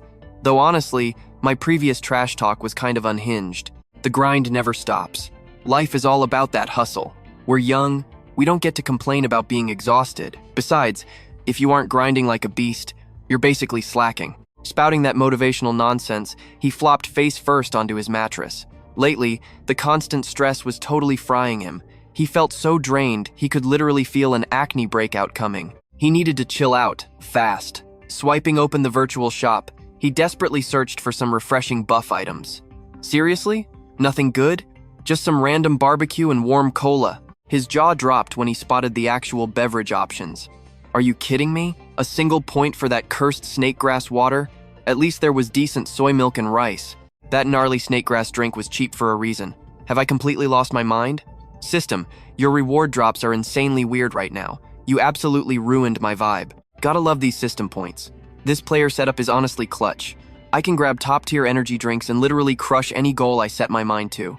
I snagged both beverages, chugged them down, and boom, I felt ready to throw hands for another 500 years. Totally fine by me. With everything sorted out, my girl Kufu started dipping out super early every single morning to hustle alongside Aunt Xuan, usually rolling back in crazy late. Whenever she wasn't around, I'd sneakily check up on Dang Thin's vibe. After keeping tabs on her a bunch of times, she'd basically slipped into this weird trance mode. Total deep sleep. I ended up dropping 2 points on a cozy blanket just to tuck her in. After that, I made sure to swap fits the second I got back. I even copped some body spray so Kufu wouldn't catch any sus scents on me. Later that night, she straight up told me, "You know, you've been smelling low-key amazing recently. Seriously. Whenever we used to hang out outside, you'd always reek of sweat. I cringed so hard at my old self, dude. I was gross and hated showers back then. Yeah, I hit the shower way more now," I flexed. She was literally dead silent. I panicked a bit. Wait, did I just expose myself? I was a total mess, huh? She just nodded, fully agreeing that my past hygiene was pure trash. I hit her with a mega suspicious side eye. You could tell she wasn't buying my excuse for a second, but somehow she actually held back from grilling me further. Why sweat it, right? She definitely thought I was capping, but there's literally zero chance she'd guess I'm running a whole cheat system behind the scenes. Since hitting up any other girls was off the table right then, I just chilled on my bed. Yo, Duding, I asked my system, when exactly is Dogmoon pulling up to town? It's literally been over a solid month already. My whole game plan from day one was to speedrun getting these girls to fall for me. That toxic baddie was supposed to be chilling in Yangshan, so her crashing the royal spot was totally unscripted. I just prayed I wouldn't randomly bump into Shi Tianrui. Suddenly, boom, someone started knocking. I called out, "Yo, what's up? Everything cool out there?" "Yeah, all good," she shouted back. Wait, why was she home so early today? She was hovering in the hallway, looking super shy. "I've been grinding so hard lately, and the weather's freezing," she mumbled, totally acting like she'd been ignoring my existence. "There's a massive temple vibe downtown today. We should totally check it out," she suggested. I gave her fit a quick scan. Dang, why was she looking so insanely gorgeous right now? I snapped back to reality and hit her with a quick yes. Perfect timing, honestly. Hanging out tonight was prime real estate for boosting those affection stats. "Let me go swap my drip real quick," I said. But she just grabbed my hand and stopped me, telling me not to stress it. Turns out, she already had a fresh jacket waiting for me. She literally threw it over my shoulders. Winter's officially hitting, so I stitched this together for you. Not gonna lie, hearing that actually got me all up in my feelings. This girl was pulling late night shifts every single day and still found time to craft this? For real? For me? Yup. I just pulled her into a massive hug. My bad for, well, everything. Seriously, about all the trash I pulled before, I'm so sorry. Even though the old me did that stuff, I still had to own it. She hid her face, blushing like crazy. "The festival's about to pop off, let's move." "Bet," I replied. Catching another glimpse of her glowing vibe today just straight up made me feel kinda unworthy, honestly. Like, I felt legit guilty. My poor little fox girl had never been treated right before. I promised myself I'd spoil her from now on just to show some real respect. Getting her full trust was honestly a massive W. The second we stepped outside, the streets were absolutely buzzing with crazy, chaotic energy. And as for my master plan, she laced her fingers through mine. There's a massive parade tonight. The high priest is rolling through in a fancy float. I practically snapped my neck turning to her. High priest? Wait, did Kuyen Nguyen actually bounce back to town? She's the literal top dog of the canine clan and basically VIP royalty around here. But the tea didn't stop there. No way? For real? I thought to myself, what an insane plot twist. She kept dropping lore, saying, my crazy schedule lately? Yeah, it's completely tied to the high priest, Dog Moon herself. Our Fox clan's hardcore powers were locked away, but we just found out she's been low-key helping the Beast Tribe get all their magic back online. Pure boss moves. So Aunt Xuan and I started hitting up my dad's old crew. The whole squad has been laying super low over in Yangshan City this whole time. She looked nervous. Please don't be mad I kept secrets. Wait, why on earth would I be mad? I laughed it off. In my head, I was frantically recalling the system's previous warning. Basically, the main villain's true identity was totally cloaked from us. Thanks to the system's weird privacy blocks, neither of us actually knew the other's real agenda yet. It hides those connections purely to dodge any crazy jealousy drama while I'm trying to speedrun their hearts. Which totally implies that once I max out their affection stats, once I secure the win, it'll be smooth sailing with zero stress. Or honestly, just bumping into each other completely clueless works too. My current romance is doing great anyway, right? Bending the rules is totally open to interpretation. Classic system logic. Give me actual details next time, bro, I muttered. If I blindly walk into her later, I'm literally toast. Just then, she tapped my shoulder. We'd finally made it. Right in front of us, this massive squad was hauling a mega fancy palanquin. As it rolled past, I caught a glimpse inside.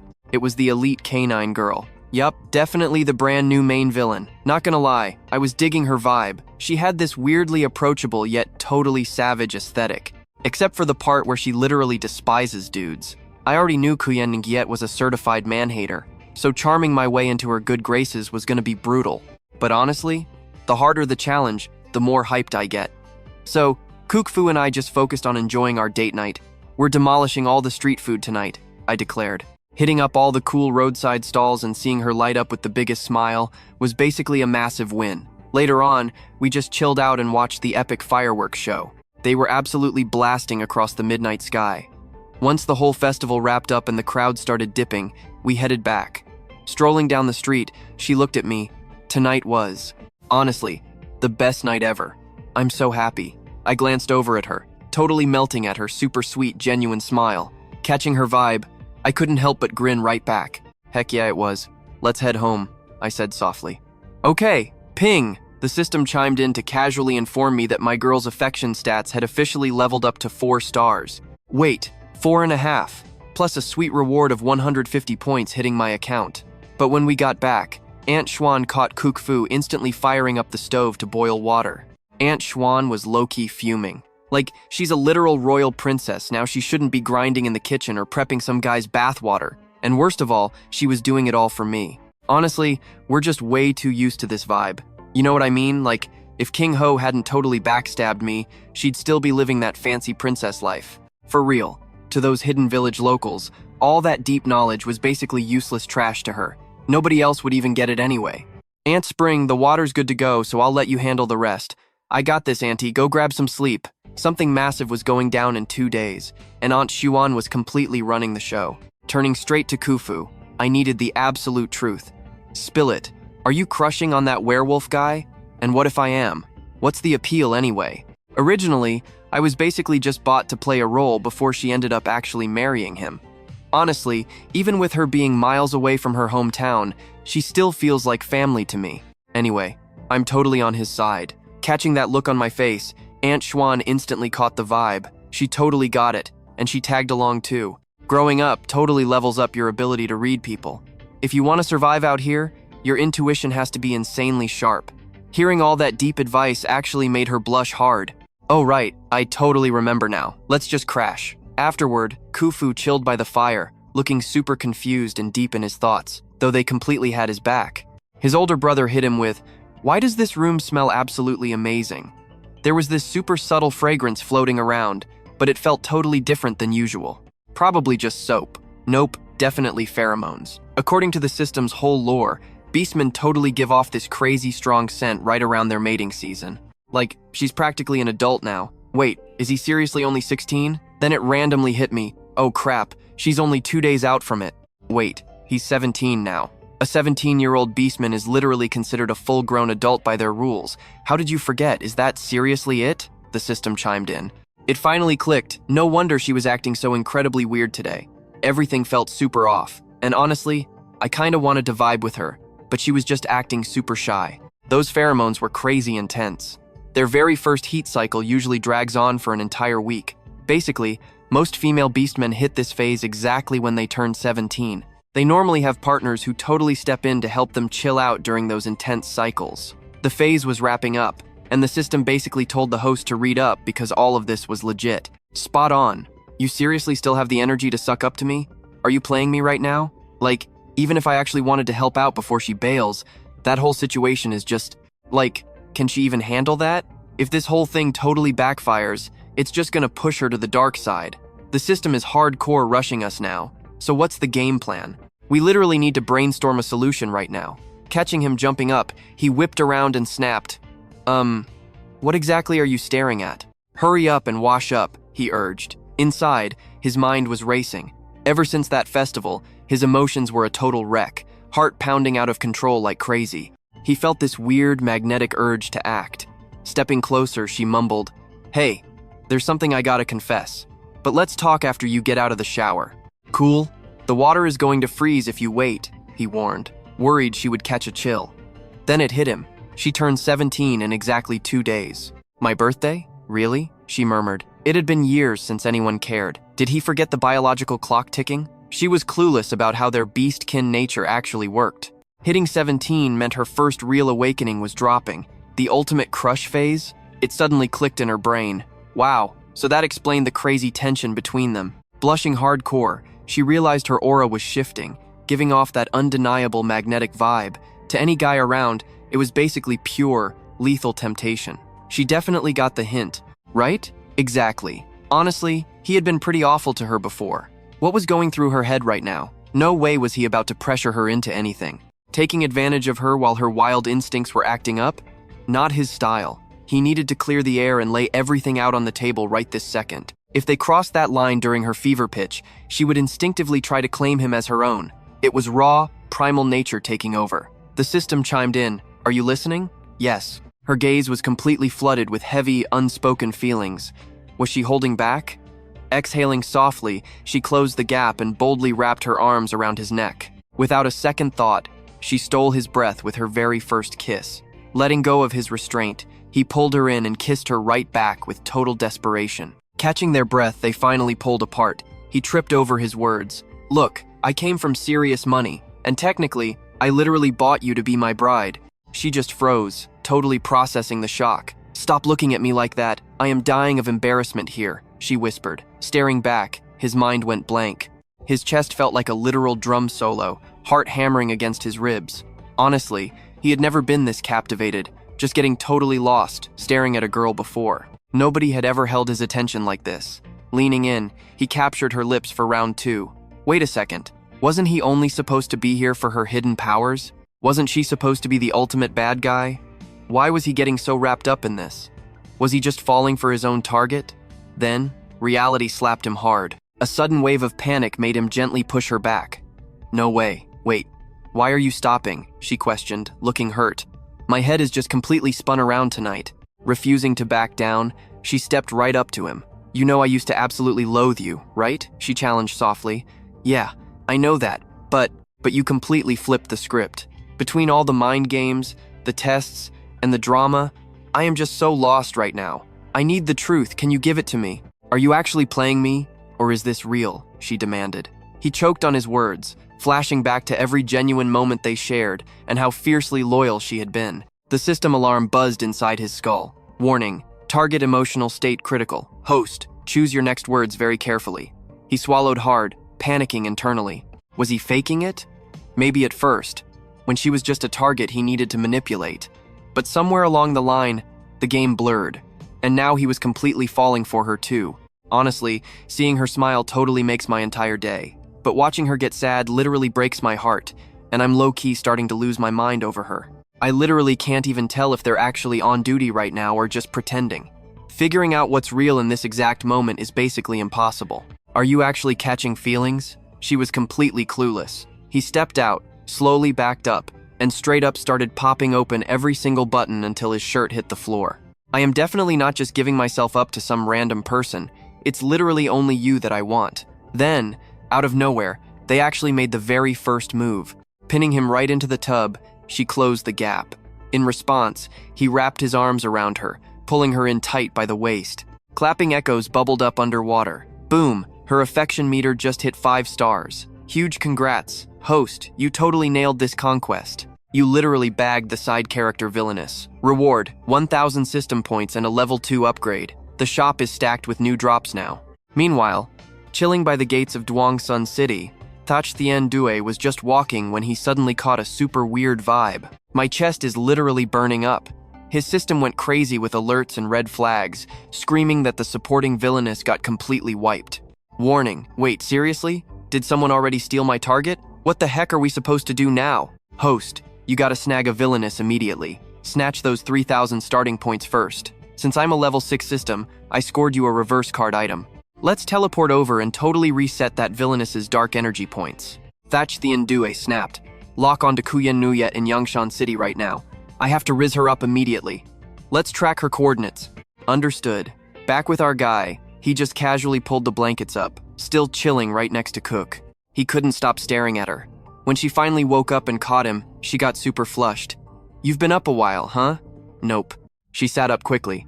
Look, Aunt Xuan actually needs me for some stuff today. Plus tomorrow's her 17th birthday party. I totally meant I'd just hang back and wait for you. She nodded fast, then practically sprinted out the door. All right, back to my room. Watching her go, he flopped back under the covers. Man, what a rush. I actually snagged a main girl. Wait, scratch that. She totally conquered me. This world honestly rocks. But out of nowhere, his system barged back in. It sounded totally panicked. Bro, wake up. We've got a massive problem. I just sensed the main system touching down in Yangcheng. He instantly shot up in bed. Wait, really? Since I bagged that boss girl and jumped straight to level 4, I somehow unlocked this crazy sixth sense that tracks exactly where the main system is hiding. Thach Thien Due is definitely hunting Kuyen Guyet down. Let's beat him to it. Teleport me straight to her mansion right now. Roger that. With a flash, he completely vanished from the bedroom. Reappearing right outside Kuyen Guyet's crib, he crept up, immediately sensing a weird vibe. Someone else was lurking. Unsurprisingly, it was Thach Thien Due standing a few yards away, totally arguing with his own system. I'm literally speechless. They locked me out. What the heck?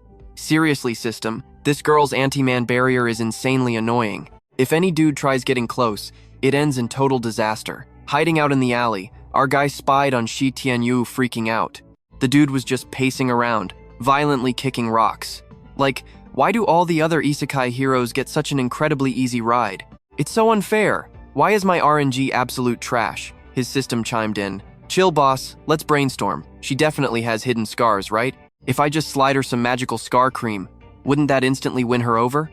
Such a massive waste of time. Plus her place is ages away. Our guy eavesdropped on the whole thing. Wow, considering this dude's supposed main character status, how is he ever gonna get near Kuyen and Guyet? That idiot is totally getting ghosted. His system whispered. So, host, what's our game plan here? Look, Thach Thien Due is literally the main character, and his premium system completely outclasses mine. He'll definitely crack the code eventually. Besides, the dude is drenched in pure plot armor. He paused to brainstorm, then smirked. Yo system, do you stock any crazy gender swapping potions? Like, an item that straight up alters my entire biological vibe? The shop definitely carries stuff like that, but honestly, I've got a vastly superior recommendation for you. For 50 minutes, this item makes anyone looking at you swear you're a girl. It hardwires their brain to see you as totally female. Costs 100 points. Can I actually check out my own illusionary avatar? Wait, I can't? That's literal garbage. I totally feel like you're scamming me right now. The system honestly had to agree. It's absolutely the most elite item for your specific mission. He was way too tired to argue. Fine, whatever, my bad for doubting you. Sure, whatever you say.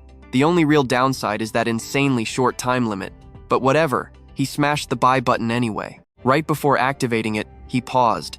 What exactly happens when the clock hits 0? The illusion shatters instantly, totally exposing your true self. Let's just test drive this thing today. Boom, item successfully activated. Peeking out from the alley, he locked eyes on Thien Due again. Wait, did that edgy protagonist just clock my real identity? No way, that's literally impossible. I'll just use him as my first test dummy. Taking a massive breath, his entire aura instantly shapeshifted. He's totally staring right at me. Right now, he looked like an absolute 10 out of 10 baddie. Thien Due's eyes were absolutely glued to his brand new chest. Dude literally gave himself a massive nosebleed from staring so hard. Our guy cringed internally. Bro, guys thirsting over me is actually wild. I'm seriously gonna throw up. The system warned. Stay in character. Suppress the cringe. Sucking it up, he acted like an ultra-shy, delicate sweetheart. Much better. Thien Due gawked at him, internally screaming. She's literally my dream girl. I definitely need to add her to my harem right now. Imagine bagging a total stunner like her. Meanwhile, his system was completely confused. Dude, weren't we supposed to be ambushing Thien Due right now? Thien Due hits totally different than those other villains. She refuses to hurt girls, but if a guy approaches, she literally nukes them on sight. To win her trust, he had to prove guys aren't all monsters like the ones from her childhood. But with her fierce instincts, faking it was literally impossible. So, he shapeshifted into a girl to defend guys. Smarter move, though she might still think he was plotting something. He paused, remembering the heavy scars covering her skin. Those childhood wounds were his only solid lead, even if bringing them up felt super awkward. He traded 5 system points for a fix. Step 1. Deliver the healing ointment through shared trauma. Disguised as a sobbing young girl, he stood at her door and begged for help. He approached the Moon Sect's high priestess. He had to hustle, though only 45 minutes remained on his disguise. Faking this persona was insanely cringeworthy. He stammered about needing privacy, and honestly, her handmaids seemed totally unfazed by the drama. The maids exchanged knowing glances, whispering about how it was probably another typical tragic story. Catching their drift, he played right into the narrative. Really? Oh my gosh, thank you so much, he fake cried. When they asked if a guy hurt him, they gently pushed him toward the priestess. She'll totally fix this, they promised. Sniffling dramatically, he knew the priestess actually went out of her way to personally counsel victims. She fiercely protected abused women. Securing this meeting was just the start. Now he needed to execute phase 2. Lady Kuyan, a girl is here to see you. Granted access, the maids hyped him up before he nervously pushed the doors open. Behind flowing silk drapes, Kuyan elegantly pulled back her sleeve and gestured toward an empty seat. Have a seat, sweetie. Tell me what's wrong. He took a dramatic sip of tea first, totally struck by how incredibly soft and kind she was to other girls. He knew her lore. Her deadbeat dad ditched their family. If that loser had stayed, she wouldn't have suffered so much. She wouldn't carry all this trauma. In the original storyline, her selfish father chased power and completely ghosted his own wife and kid. The heartbreak destroyed her mom, who passed away barely a year later, leaving young Kuyan totally alone on the streets. At just 8 years old, some creepy dude from the Yuan family kidnapped her into slavery. Years later, things took a deeply terrifying turn. A massive guard tried to assault her.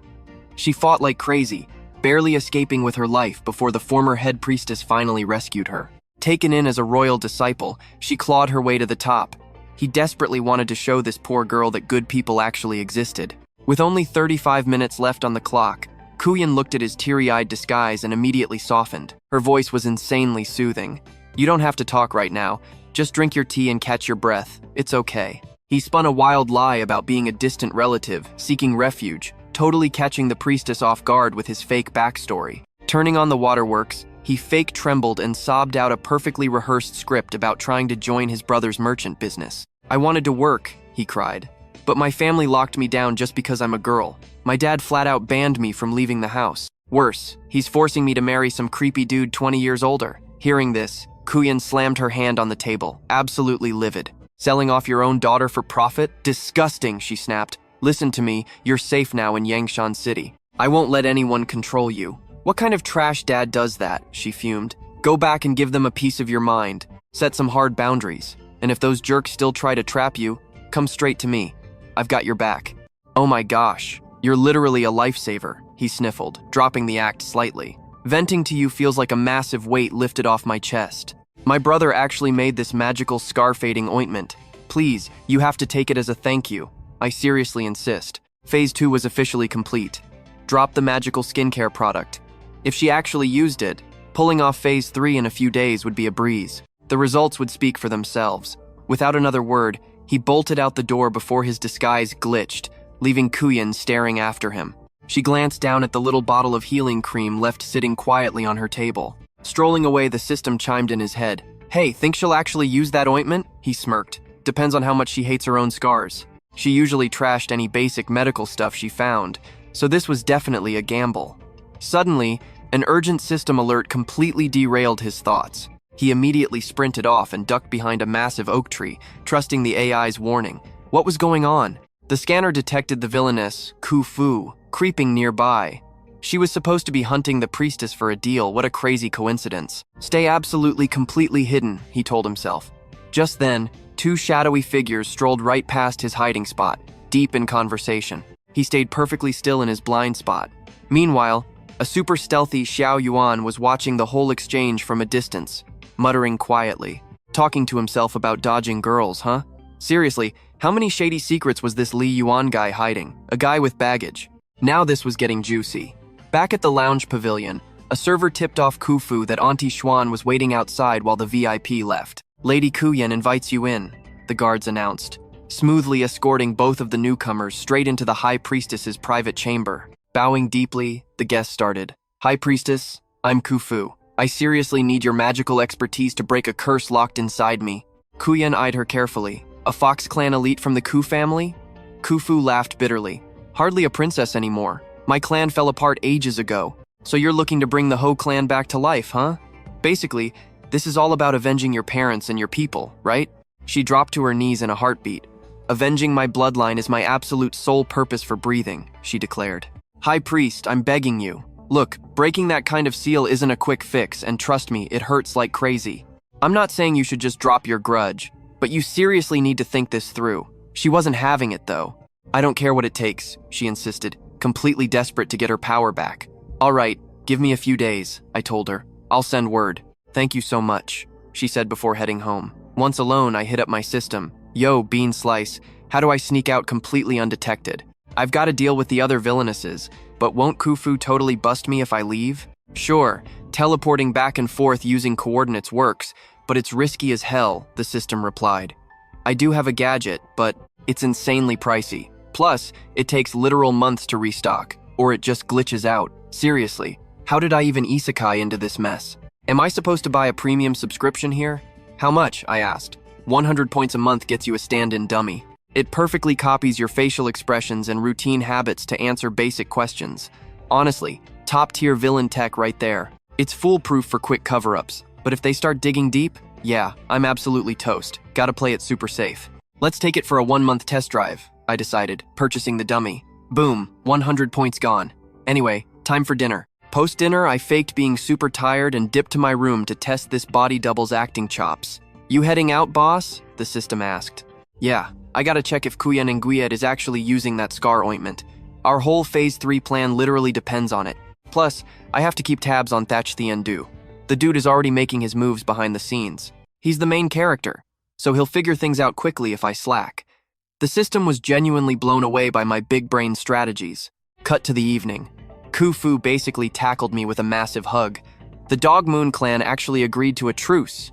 The seal is gone! No way, really? I replied. But then, she sniffed me and totally caught me off guard. Why do you smell like the High Priestess? Uh-oh. I was completely busted. I hadn't showered since hanging out with Kuyen Nguyen. Time to lie through my teeth. Bro, help me out. I mentally screamed. The villainous tracker was going wild. Think of a cover story and make it snappy. Even though Kufu couldn't beat me in a fight, a jealous girlfriend would absolutely wreck my mission progress. Okay, here's the play. Did you sneak off to see Kuyen Nguyen? She interrogated. If I lied and got caught, I'd be dead meat. Only one way out. I had to mix truth with a massive lie to sell it. Peak manipulation tactic right there. I looked away, pretending to be super embarrassed. Cue the Oscar-worthy acting. Look, I just wanted to help her out, I mumbled, playing the shy card. I brought her a gift, okay? I thought it'd smooth things over for us. But you know how much she absolutely despises guys. I managed to squeeze inside, but she literally kicked me out after 2 sentences. It was so humiliating. Seriously, nothing happened, so let's never speak of this again. My flawless performance worked. Her jealousy vanished instantly, replaced by sheer pity. Wow, she really is all alone, huh? She sighed. I feel bad for doubting you, she cooed, leaning in super close again. Bro, the stress I was under right then? Unreal. Later that night, I listened closely at the wall. Once my assistant was definitely asleep in her room, it was dummy deployment time. I spawned the decoy, and bam, my exact clone popped into existence. I immediately gave the fake me his acting directions. Hold the fort down, I ordered. Got it, boss, the clone replied, crawling into bed and pulling the blankets up like a total pro. The fake me was snoring but kept awkwardly muttering, Master, I'm sleeping. Close enough.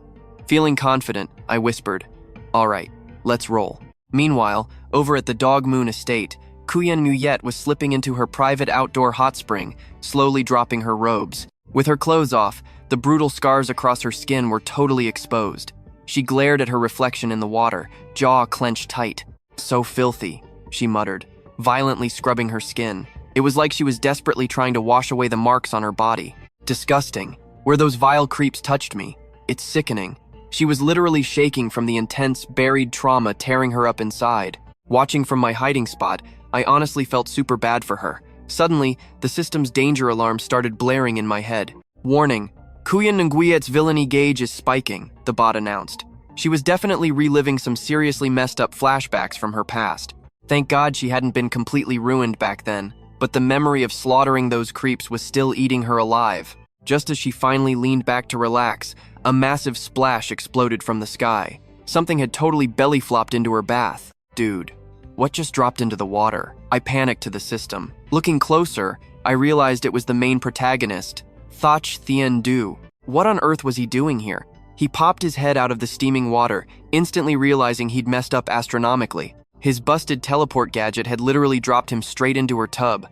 Was he trying to get himself murdered on purpose? Gotta bounce before she spots me, he muttered, scrambling to cover up with a towel. But unfortunately for him, she instantly locked onto his spiritual energy. He's totally stuck. Turns out Kuyen Nuyet is flexing her magic to pin him down. Again. Yeah. You recognize this spot? Where even are we? I'm literally just cruising through. Out of all the routes you could have picked. You're roof hopping here? Where'd he go? Shi Tianyue was totally stuttering now. High Priestess Kuyen Nuyet. Hold up. No cap. I literally came just to drop off this scar cream. Then he went off. Screw you, system. Why'd the system dump me in the lake? Wait, is this a hot spring? Kinda vibing with it, honestly. No clue. The fast travel glitch dropped him right next to the villainess. Total RNG spawn. Bruh, I didn't know she was bathing. His eyes went wide. Kuyen Nuyet glared at the box. She figured Shi Tianyue was faking it. Guys who act mad usually just want to snatch something. Shi Tianyue was low-key panicking now. Hurry up. 1, he muttered, swapping coordinates. Boom, ghosted again without a trace. Right in front of the whole squad. Kuyen Nguyet was absolutely fuming. Starting today, we're on high alert. Any dude. Needs my clear. Nobody steps foot in the palace without it. Skip the alarms. Just lock them up instantly. Jail. He caught every single word from his sniper spot. He whispered to the system, Bro, what's Shi Tianyue's deal? Right? Kinda feels like he's totally toxic. Wait, no, he isn't even the main guy, but still. I mean, I don't read much girly fiction, but I've scrolled enough TikToks. Usually the main girl just randomly trips, kneels right by the main guy, making him think she's special. Wait, is this a setup? That kind of plot twist is brutal. The more he obsessed over it, the harder it got. The system thought I was catching feelings, but that's major cap. Host, what's the play? If we ghost them now, Shi Tianyue is gonna make Kuyen Nuyet's villain meter spike. Whatever, forget her. They're super paranoid now. Let's just dip from this roof before we get exposed. He probably won't pull anything tonight anyway. They wouldn't risk another flex. Yep, he totally just spammed teleport again. His spot on the roof just glitched out. Gone. He warped straight back to his dorm, popped his decoy clone and vanished. Right then, outside the door, someone called out, You asleep? Nope, not yet. Damn. Clutched that timing perfectly. When I cracked the door open, my assistant was just chilling right there. Been in bed for a bit, he lied. But I'm still up. We can hang inside. You cool with that? Yeah, I'm coming in, she said, walking past him. Soon as she walked in, she dug into her jacket, handed him a pastry like, Here, grab these green bean cakes on the way back. Not sure if it's your vibe today. Want a bite? He looked at it, totally caught off guard but super soft for it. They hugged it out again. He pulled her close. I literally love everything you give me. The high priestess then broke down how undoing the curse actually worked. It hurt like crazy. I played it totally cool in front of her, but low-key, I was terrified. He wiped away her tears, just purely hyping her up. If she was dead set on doing this, they were tackling it together. Period. I'll always have your back when you need me. They were super close now. Hearing him say that totally melted her heart. She wrapped her arms around him again, just hoping. Just stay this sweet forever, okay? Don't go back to how you used to be. He patted her head. Yeah, I'm stuck like this now. The Li Yuan village days are history. When I head back to the real world, I'm gonna treat you like a queen. System ping. Host check-in. The villainess Kuyen Nguyen's dark energy just dropped hard, plus her affection leveled up. 50 points secured. He thought to himself, wait, did she already use the scar cream I dropped off? Yo, that's 100% what happened. If that's the vibe, I'll be waking up to even more reward points tomorrow morning. Anyway, Kufu just grabbed his hand. Let's sleep. She straight up climbed into his lap, giving off this crazy intoxicating scent. We are literally inches away from spicy time. Happy birthday to us, he whispered. So, basically cuffing season is officially here, like, right now. And once it kicks off, there's no stopping. The chemistry was absolutely off the charts today. She looked away, blushing. Well, so now they were basically locked in the room together. We cool with this? He flashed a soft smile. Yeah, Dang Thin Song was probably still hibernating. Otherwise, they'd be tangled up for 7 days straight. Zero chance of escaping that. Now that Kuyen Nguyen was distracted with her skincare routine, he really didn't need to stress anymore. Honestly, there's only one issue. Could his body even handle 7 days of hardcore action? Like, is that even humanly possible? Wait, is this plotline broken up into phases or is it non-stop? The system confirmed it's continuous, like back-to-back. What does that even mean for him? System lore drop. During the 7-day heat wave, every single round takes about 2 hours. Bro really needed his stamina to clutch up right now. If he levels up, he can speedrun each cycle down to 30 minutes. Host, you should cop the stamina potion for a buff, to beef up his physical stats. Spamming buy felt kind of sketchy, honestly. 10 points a pop? Say less.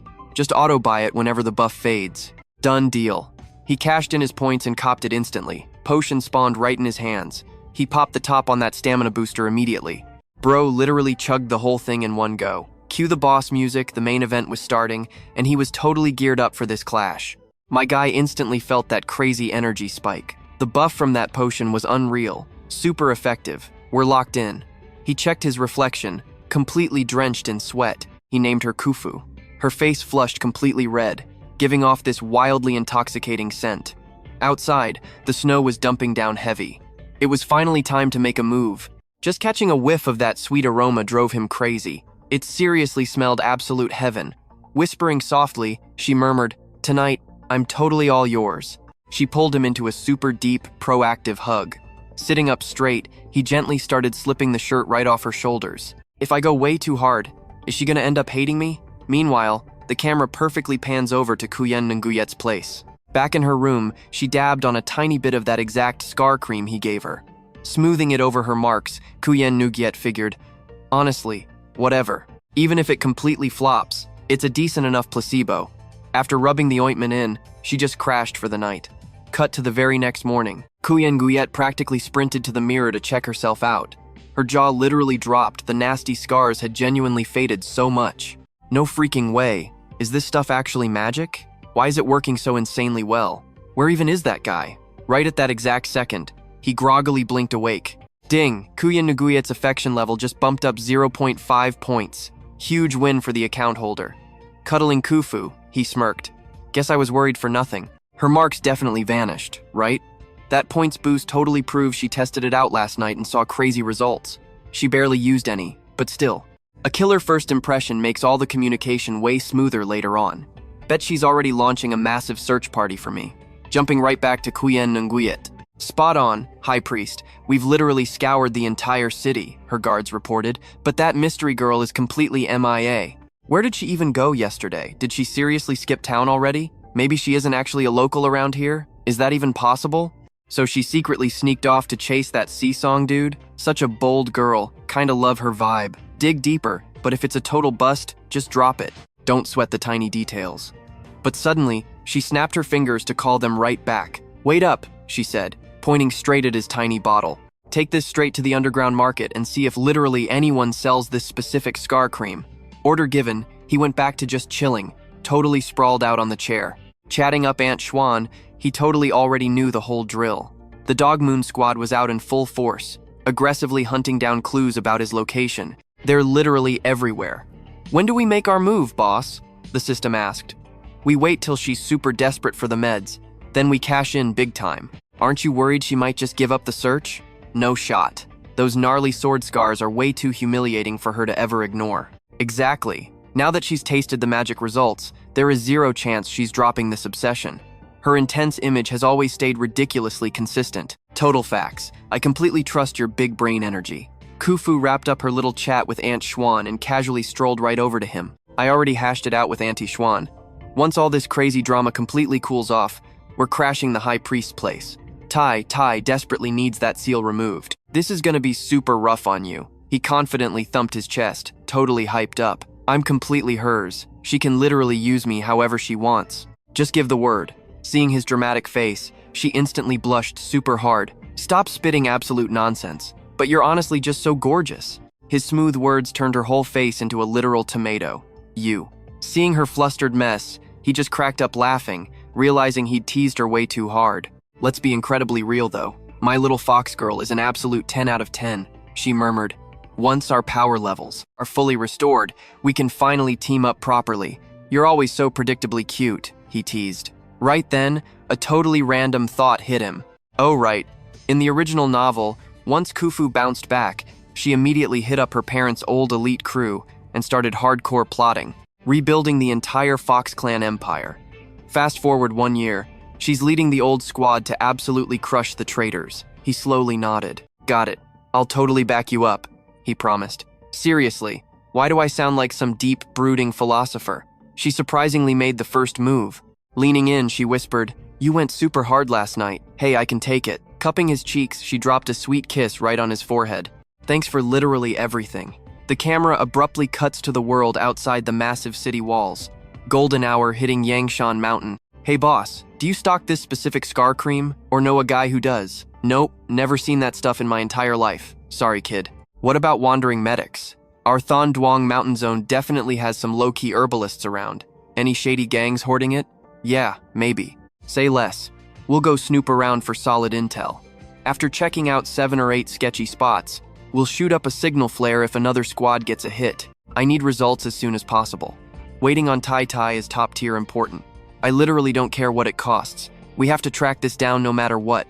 Keep hustling. Copy that. Meanwhile, chilling in a dark corner of Thach Thien Alley, Due eavesdropped on everything. He'd been stalking them all freaking day. One crew is aggressively hunting for a person, while the other desperately wants the meds. This detail totally wasn't in the original novel. Is someone literally hijacking the plot? A completely ruined storyline? We've been camping outside the Quyen Ninguyet estate, but it's a total ghost town. Nothing seems sketch at all though. Back inside the room, he was just vibing with Kufu. While she was brushing out her hair, he casually mentioned, "Here's that dope scar cream my sister snagged from a rogue healer." "Sick," she replied. "I'll definitely pack that when we go meet High Priest Quyen Nguyet." Fun fact, it totally used to be called the Quyen Nguyet Mansion back in the day. Some guys literally just interrogated me with a bottle exactly like yours. Crazy, right? You think they're desperately trying to find the supplier? This exact stuff? They claim they've been on a wild goose chase forever. Want to check it out? She grabbed the tiny box. Yeah, it actually looks super identical. Bro, remember when we hit up the market last time?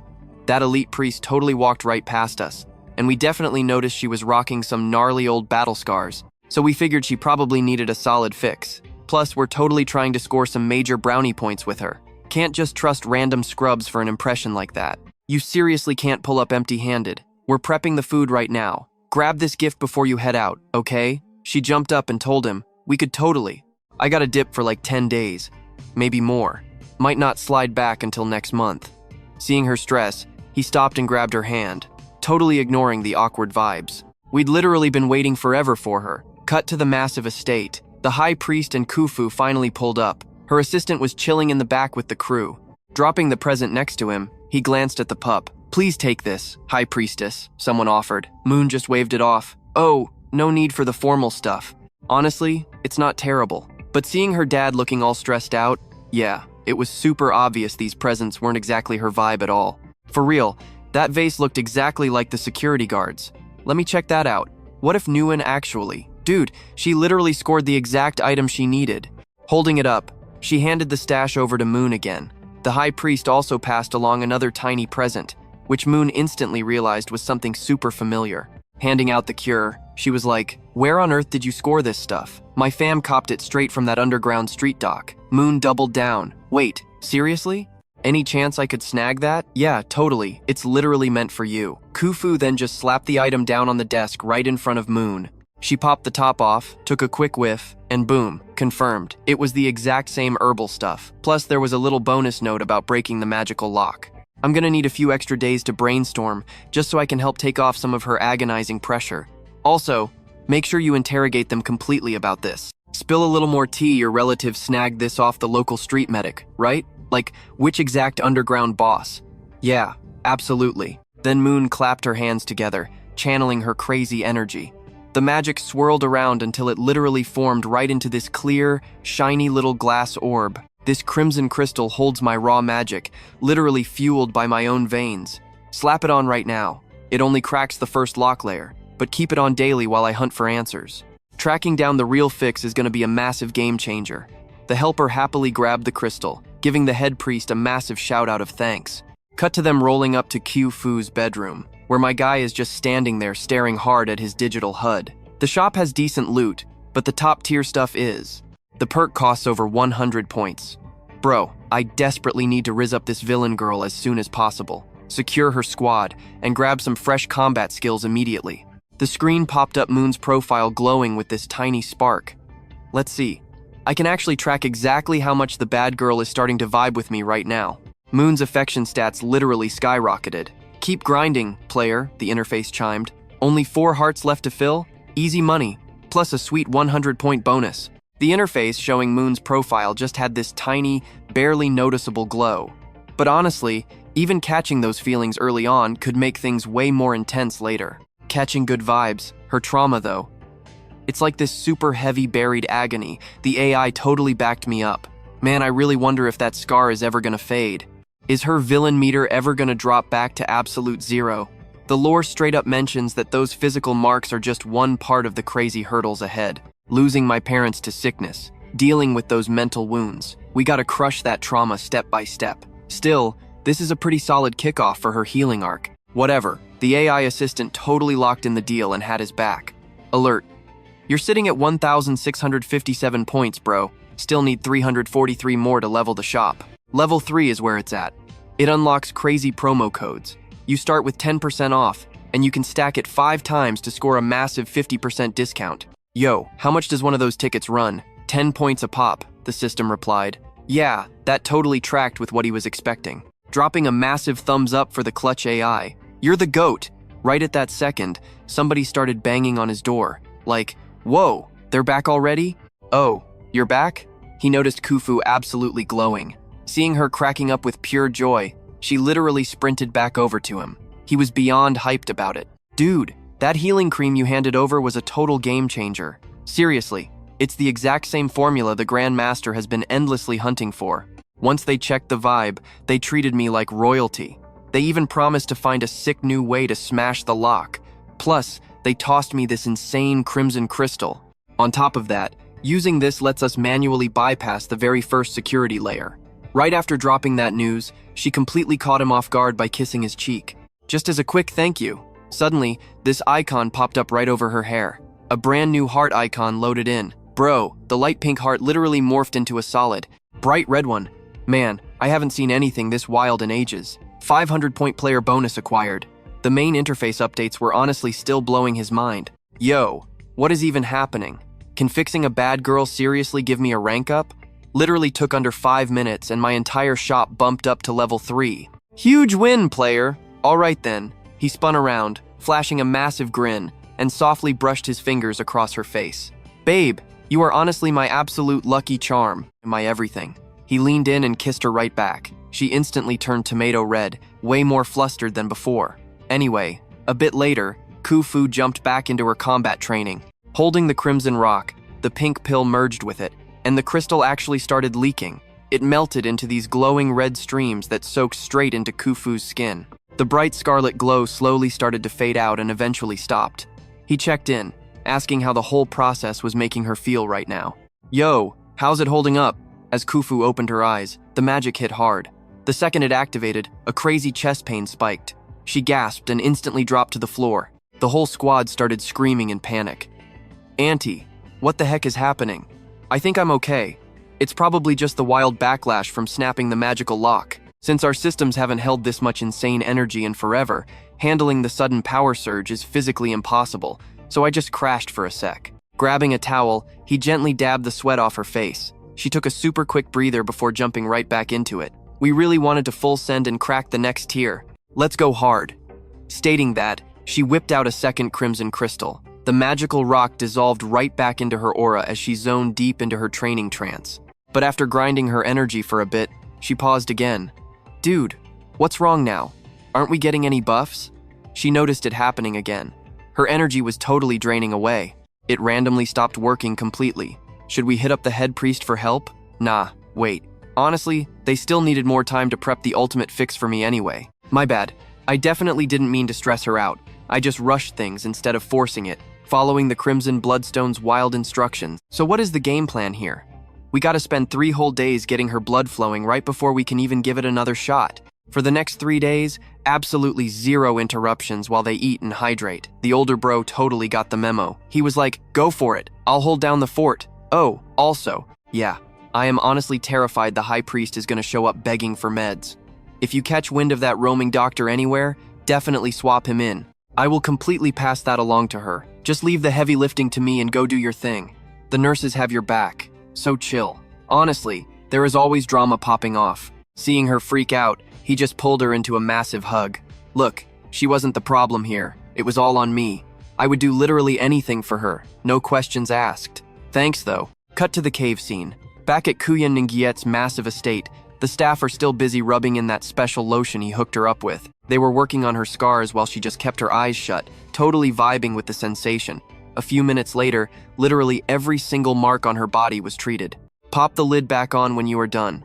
The high priestess realized they burned through the meds, but half those marks are stubbornly sticking around. Kuyan Guyet just sighed back. "I am literally dragging myself to the young lady's place tomorrow. Make sure the kitchen crew preps some fruit bowls for us." "Got it." Kuyan Ngyet could still see all those nasty marks. Fingers crossed, these ugly marks finally vanish for good. I snagged a tiny bit of the stash. "All right, let us head back inside." Dead of night out in the tiny courtyard, he and Aunt Xuan ducked outside and shut the door tight. She was totally stressing out like, "How did it go?" He just groaned. It was way too intense. That whole seal-breaking trick is glitching out. She seriously needs to chill and let someone hold her while getting her blood flowing right. Then he tossed Aunt Xuan a few extra jars of that magical lotion. "Yep, Aunt Xuan, we still have some of that scar-vanishing stuff lying around. Take these 3 extra bottles. If the high priest starts begging for more tomorrow, I will totally run it over." The guy is keeping a super low profile and refuses to show his face. She is doing fine, but honestly, are 3 bottles even gonna cut it? Probably not. We will hunt for more tomorrow. Dude is literally off the grid. Nobody has a clue who he is. Are they even still hanging around the city? Anyway, whatever drama hits the house tomorrow, just handle it for me, okay? And hey, keep a super close watch on Kufu's room right now. Seriously, lock it down for the whole day so nobody bothers her. You don't see people obsessing over a princess this much every day. Say less, I will absolutely look after her. You've really been through the ringer with this one. He figured since his sidekick was totally isolated, tomorrow would be the perfect time. Right after checking in on Thach Thien, the guy went straight into hibernation mode. But right before zoning out, he caught a weird noise. Was Aunt Xuan literally whispering at the front door? The spirits are totally guarding the princess, so everything is gonna be a breeze. He figured Ba Bin was definitely still starving. Honestly, there is like an 80% chance she bounces right back here. Hold up. Let us just follow the blueprint and play it cool for now. We are absolutely bagging Kuyan Nguyen. After wrapping things up today, he just cruised over to Dang's cave. Dude passed out the second he finished listening. He blew some system points to score a flawless 10 out of 10 down comforter. Plus, he stashed food baskets in 10 different spots near the guard station. All for her, obviously. Her deep sleep cycle only has a couple days left, maybe a month max. Whenever she randomly snaps awake to grab a snack, she will instantly spot all the goodies. I am just gonna drop this right here. His street cred is definitely gonna skyrocket when she sees it. But out of nowhere, the system started flashing insane danger warnings. Like, what now? Her corruption meter was literally going off the charts. She was totally trapped in some super messed up nightmares. Oh man, he is absolutely toast right now. Yeah, those stats were spiking ridiculously fast. He thought, maybe I should just call her name? But forcing her awake right now was a massive red flag. So what on earth was the backup plan? Seriously, what is the move? He had to brainstorm fast, or both of them were gonna literally combust. Luckily, he spotted a super rare 6 talisman item in the shop that lets you dive straight into dreams. Dang Thin was locked deep inside her crazy dream. He slammed down 100 points on that legendary dream-crashing item. Honestly, gotta hand it to the main system. It came in clutch. No joke, guys. I smashed that buy button and used it instantly. The mystical leaf burst into flames in seconds. Bam! 100 points wiped from the account to load up the dreamscape. He speedran his way straight into her mind. The waiting game was officially over. The system was screaming, "Host, move your butt! Look over there! An entire mob is hunting her down. Freeze, you little punk. Hand it over right now and maybe I will let you live." But while sprinting for her life, she totally wiped out over a massive tree root. She hit the dirt hard. The mob swarmed her instantly, spitting pure venom. If we didn't respect the old man, you little demon would be super dead by now. They were basically ready to end her right there. One guy violently snatched the scrap of meat right out of her hands. "Get the heck out of here. Show your face in the village again and you are dead meat." They ditched her totally alone in the dirt. Her entire body felt completely drained, like she had zero energy left. Pitch black shadows started swallowing the scene. But right at that second, he showed up. He instantly swooped in and pulled her to her feet. "Hey, it is okay. I have got your back now. You starving? Let me sort this out real quick." She panicked and backed away, screaming, "Who are you? Let go of me! Get away from me!" But a second later, her jaw literally dropped in pure shock. "Wait, you are the angel guy?" The system quickly fed him info so he would know what was up. Dream logic is super twisted, but her memory of him was absolutely rock solid. He stepped right up and gently ruffled her hair. "Look, I am definitely no angel, kid. I am literally just here to keep you safe. I am right here.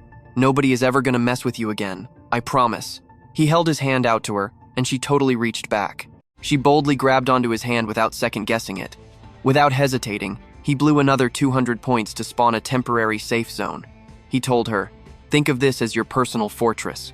It is gonna keep you completely untouchable. See this awesome room? We are staying right here and not going anywhere. I actually built this whole thing. Custom made just for you. Seriously, whenever you start freaking out or getting scared, just dive right into this house.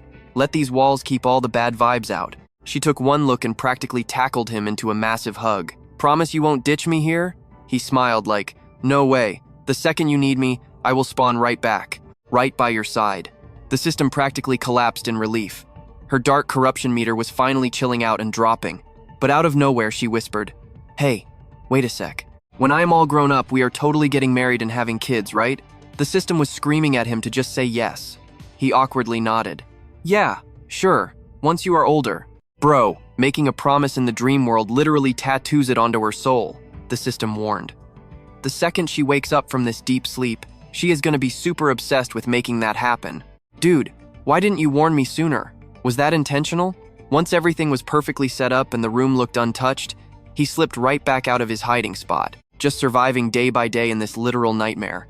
Anyone trapped in that kind of total darkness is totally gonna snap and turn evil. Honestly, it makes sense. Growing up totally isolated was pure agony, and I know exactly how brutal that kind of suffering gets. Yeah, this dream sanctuary is literally the only thing keeping the demons away. It completely blocks out the creepy vibes outside. But then the system started pinging him again.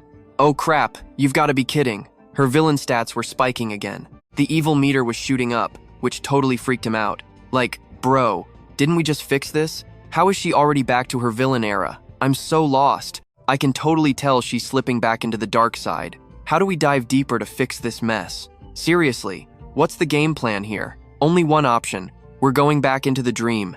Time to play the ultimate sugar daddy boss. Just flex that riz to farm some easy points.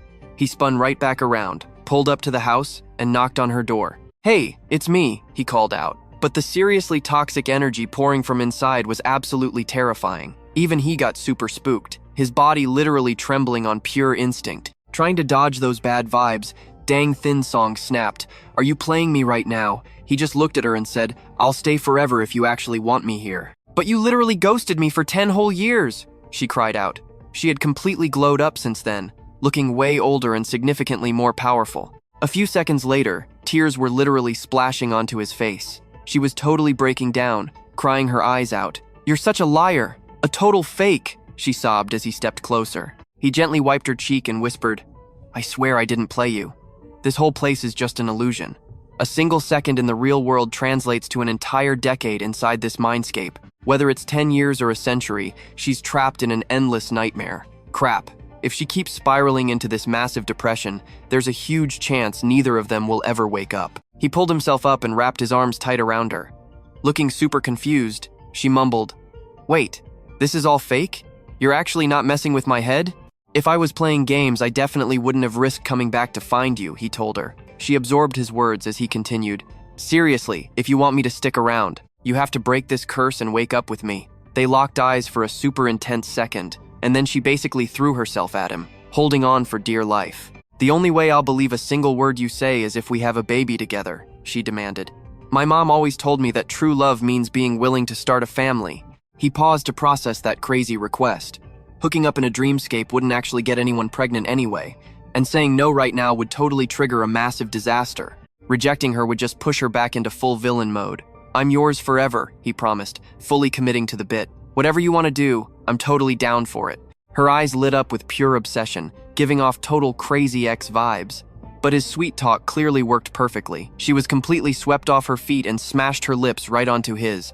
And boom, the magic absolutely happened right there in that snug little room. "Massive win, host," the system chimed in. Thach Thien Due's villain arc has been completely neutralized. Her dark stats didn't just stop. She successfully shattered the nightmare illusion completely. Her love meter was skyrocketing like crazy. Bonus secured, 500 sweet system points. He checked out the glowing stats hovering over her head. They were sitting pretty at 3 out of 5 now. His influence over the badass martial arts girls was seriously leveling up. "Hey boss," the system interrupted his flex moment as the scene shifted. After totally zoning out in bed for 3 straight days, it was already time to track down Win Lin Truk.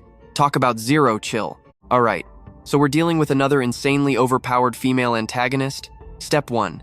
Investigate her magical lock. The original web novel literally just called it a generic binding spell. Breaking her specific curse is supposed to be nearly impossible, but the book barely gave any actual details on how it works. We're gonna have to figure out a legit hack to bypass it. The current objective is cracking the High Priestess's restriction spell. She's repping the Green Forest clan. Time to warp coordinates directly to the Nail Cave. Mission accepted, let's roll. A few beats later, he spawned right outside the Elf clan's territory. Plus, more epic updates on the harem stats. Villain Kuyen Guyet gained plus 0.5 affection. The system dropped another 100 points. Looks like she successfully teamed up with the scarred older sister, just like Xuan predicted. Spot on. But right as he was strolling through, his radar picked up somebody creeping nearby. He instantly ducked behind some massive bushes to stay out of sight. Honestly, no shocker they're called the Forest Tribe. It literally felt like their numbers multiplied wherever there was heavy greenery. The system dropped a quick heads up. The girl who just popped onto the scene was none other than Nguyen Lin Truk herself. Within a solid 10-mile zone, every single tree basically acts as her personal security camera. Realizing how screwed he was, he completely stopped breathing. She definitely had a lock on his location. Guess it's time for my grand entrance. Well, crap. What's the play here? Maybe I can play dumb? Nah, if the target is holding still, I'm freezing right along with her. Priority 1. Scope out the overall vibe of this tribe. If she decides to make a move on me, I'll just have to freestyle it. Literally a second after he whispered that. 2. Sharp spears were shoved right against his throat. "Quit hiding," a voice barked, instantly cornering him. "Who the heck are you? And why are you creeping around our turf?" "Whoa, chill out," he yelled, desperately scrambling for a solid alibi. "I'm literally just a wandering merchant, keeping an eye on the werewolf clan's movements." The guard scoffed. "A wandering merchant? Seriously? If you're selling stuff, where's your stash?" they interrogated. "I dropped my supplies off at a nearby rest area," he lied smoothly. "Just tell us exactly what you left behind." Point us to your cargo, and our squad will verify it. If you're capping, you're dead meat." He pointed toward the hills and explained, "I hid it right up there. You guys can check for yourselves. It's stashed right by the mountain caves." Thank God he had pre-spawned an emergency supply cache up in those rocks ages ago, right before this whole transmigration crazy ride started. Moments later, they were aggressively marching him straight into a massive, ancient tree base. As he was being dragged toward the heavy wooden entrance, something insane happened. A glowing magical barrier sparked up, threatening to absolutely fry anyone who touched it. Meanwhile, Nguyen Linh Truc slowly fluttered her eyes open, as if waking from a deep nap. She fully woke up and immediately locked her gaze on him. The guards shoved him right into the main holding area, where the head honcho, the high priest of the Green Forest clan, demanded answers. "What exactly is this kid accused of?" the priest questioned. "He says he's just an independent trader, but he was acting super shady out there," the guard reported. "He was lurking around the main gates, definitely planning something sketchy." Stepping up, he confidently lied. "Look, I just heard rumors that your tribe had locked up an insanely strong girl here. Since my route cut right through your territory, I just wanted to see if the gossip was true." The priest narrowed his eyes. "How the heck do you know about our classified secrets? Where'd you pick that up? Spit it out." He kept a totally straight face, even with the wild rumors swirling outside. "Wait, is the secret totally out? No way. How did that even happen? Who spilled the tea? So, are we good to let them go now or what? Just gotta verify who you are. Once that clears, you're off the hook to chill and grab some grub around the tribe." By nightfall, guards had their wrecked hideout completely boxed in. So, he pinged the system and swapped himself out with a decoy dummy. "Decoy expires in 15 days, boss. What's the play here?" Like I said earlier, the gossip about that sealed-up girl is everywhere now. Village Chief Wang was definitely heading out to check on things. We decided to tail him and see if he'd drop any juicy clues. "Think we'll find out about this seal? Hey, warp my coordinates right next to the chief's crib." Poof! He vanished into thin air, leaving the fake dummy behind. A split second later, he spawned right outside in a pretty weird spot. Hanging just outside the tribal borders, they laid low as a group walked past. "Yo, Bean Ding, swap out my gear," he whispered. "Time to go ghost mode." "Wait, an invisibility cloak costs 500 points? What a ripoff. Why didn't you warn me? Hey, you never asked. Chill out, it's a reusable item." "Oh, that actually makes it totally worth it. Let's bounce." Up ahead, Wang kept walking deeper. Suddenly, the dude froze and glanced back toward this absolutely massive tree. Hiding in the back, I couldn't help but wonder what this sketchy place was. Seriously, this tree was humongous. Then Wang broke the silence. "Lin Truc, you up?" Bam. Her true identity totally confirmed. Wait, is she seriously trapped inside that timber? Massive roots twisted all the way down from the canopy. But hang on, one of them was moving. Oh crap. I could see a creepy stray root creeping up right next to him.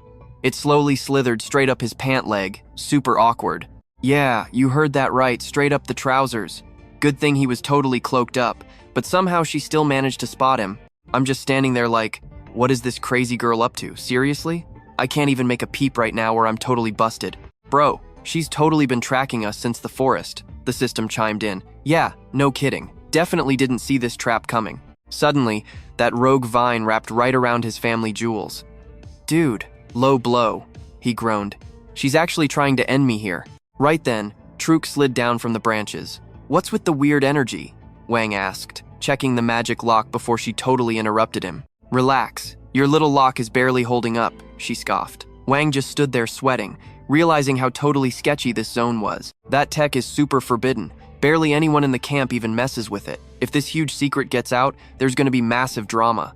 Was there a rat in the crew? Truc glared at Wang with absolute villain energy. Listen, Wang, if I ever get out of this cage, you're the very first dude I'm sending to the Shadow Realm. System alert. This chick's psychometer is completely off the charts right now. Her crazy stats are maxed out 2 more strikes and we're totally cooked. Better just lay low, grab some popcorn and wait for the boss to bounce. Wang tried making excuses, saying trapping her was the only way since dusting her wasn't allowed. After some more boring chatter, his crew finally took off. The second they left, Truc's glowing eyes snapped straight toward his hiding spot. Seeing that intense stare made his heart do a total backflip. Talk about a panic attack. She totally knew he was lurking. Show yourself, stalker, her voice echoed. The boring guys are gone. No escaping this one. He dropped the stealth cloak, threw up a peace sign, and faced her. So, why the creepy stalking? She asked. Tailing Wang, honestly? If he tried capping right now, her psychometer would absolutely explode through the roof. Things could get super messy. If he lied and she caught him slipping later, it would completely ruin any chances of winning her over. That'd just hand his rivals a free win. He stumbled over his words while she just kept staring him down, waiting for the truth bomb. "Look, I honestly just wanted to see you and check out this lock," he confessed. Hearing that, she actually cracked a smile. "Well, aren't you painfully blunt?" "Okay. Pop quiz, round 2, she smirked, clearly surprised he slipped past her radar. "How'd you just magically pop up out of nowhere?" She immediately whipped those vines around him again, pulling him way too close for comfort. "Whoa, chill. I just have some epic loot," he frantically explained. "Like crazy warp gadgets and stuff." But her creepy vines kept tickling the most sensitive spots. "Dude, if you want answers, just ask normally." "Why are you always playing games?" he groaned. She just leaned in. "Are you crushing on me? 'Cause I know about your little fox friend." "Wait, you know her?" He choked out. Playing dumb wasn't gonna work. She casually wove her vines into a makeshift gaming chair and sat down. "Trying to snake my girl behind my back? Or are you just cheating?" she teased. He was totally tongue-tied. This was dangerously thin ice. "You just want her crazy combat stats, huh? Bro, why be so sneaky about it? If you're actually into her, just own it like a boss." She let out a laugh. "You're surprisingly real for a guy, but I only vibe with things that are 100% mine. I don't do sharing. If you're hiding someone else in your heart, I'll just have to delete them." But he stared back, dead serious. "I claimed that sidekick first, and I actually care about her. I'm gonna protect her no matter what kind of crazy stuff you try." Seeing his total hardcore mode, she rolled her eyes. "Bro, chill out. I never even said I had a crush on you. Why so stressed? Honestly, your face is pretty mid. You definitely don't meet my standards yet. You're kinda goofy looking, to be real with you." Man, that completely threw him off. "Host, remember Lintruk is totally obsessed with looks," the system chimed in. Did he seriously forget her whole character vibe? Like, we totally lack that main character aura. Sure, Liu's got that classic pretty boy energy, and Thien Due too, but hey, at least, he is rocking a solid 7 out of 10. Every female lead out here has insane standards, so how is this supposed to work out? He is out here trying to be a total legend and smash the system, but without the looks. Is pulling a girl seriously mission impossible? He just busted out laughing. "Whatever, she hasn't even seen my real face yet and thinks I'm falling for her aesthetic." As if. "Bro, way too much confidence right there," the system warned. Pissing off the villainess just got his arms tied up crazy tight with some random rope. Just wait till Lintruk hears his actual plan. That will totally flip the script. She clearly picked the worst possible guy to mess with. He would make her realize just how unbelievably shallow she was being. Seeing him act so chill completely threw her and the system for a loop. "Got it. But she isn't going into her dark phase yet," the system noted. "No crazy mood swings? Weird. She just told him to sit tight until she let him out. Once he breaks out, he is totally going to make her bow down and admit defeat. She wants to dominate? Nah, he is about to teach her a massive lesson. One step at a time though, no need to speedrun this." Cut back to the lockdown room, where some young guard was just yawning his head off. "Man, I am dead on my feet. Need somebody to cover me," the guard muttered. He checked on the prisoner, total silence, but peeking inside revealed. His decoy clone was straight up snoozing away. The guard was baffled. How can anyone sleep so peacefully while locked up? Definitely got that chill merchant energy. Traveling traders just do not stress over anything, huh? Whatever his deal was, the guard figured he would go catch some sleep. Meanwhile, back with Lintruk. "Break my seal?" "Yeah, right," she scoffed. All talk and zero action. Honestly, the night was dragging on way too slow for her. Sick of the boredom, she vanished right into thin air. Seeing her finally dip, our guy let out the biggest sigh of relief ever. Boom, teleportation spell activated, sending him straight back to his cabin. Way too close, the system sighed. Thank God we didn't trigger her villain era today. Dropping into a classic cross-legged pose, he was finally back in his own spot. His decoy clone faded away from the bed as he threw his arms up in a massive stretch. "Just a bit more grinding," he muttered. 2 days left, might as well crash. Time to recharge because tomorrow, they were totally going to finesse the forest tribe. "Come morning, Wang," he waved him inside the building. "Go ahead and bring your stash in," he offered, looking super awkward about the whole lockdown situation yesterday. "My bad about that." "Seriously," the chief apologized.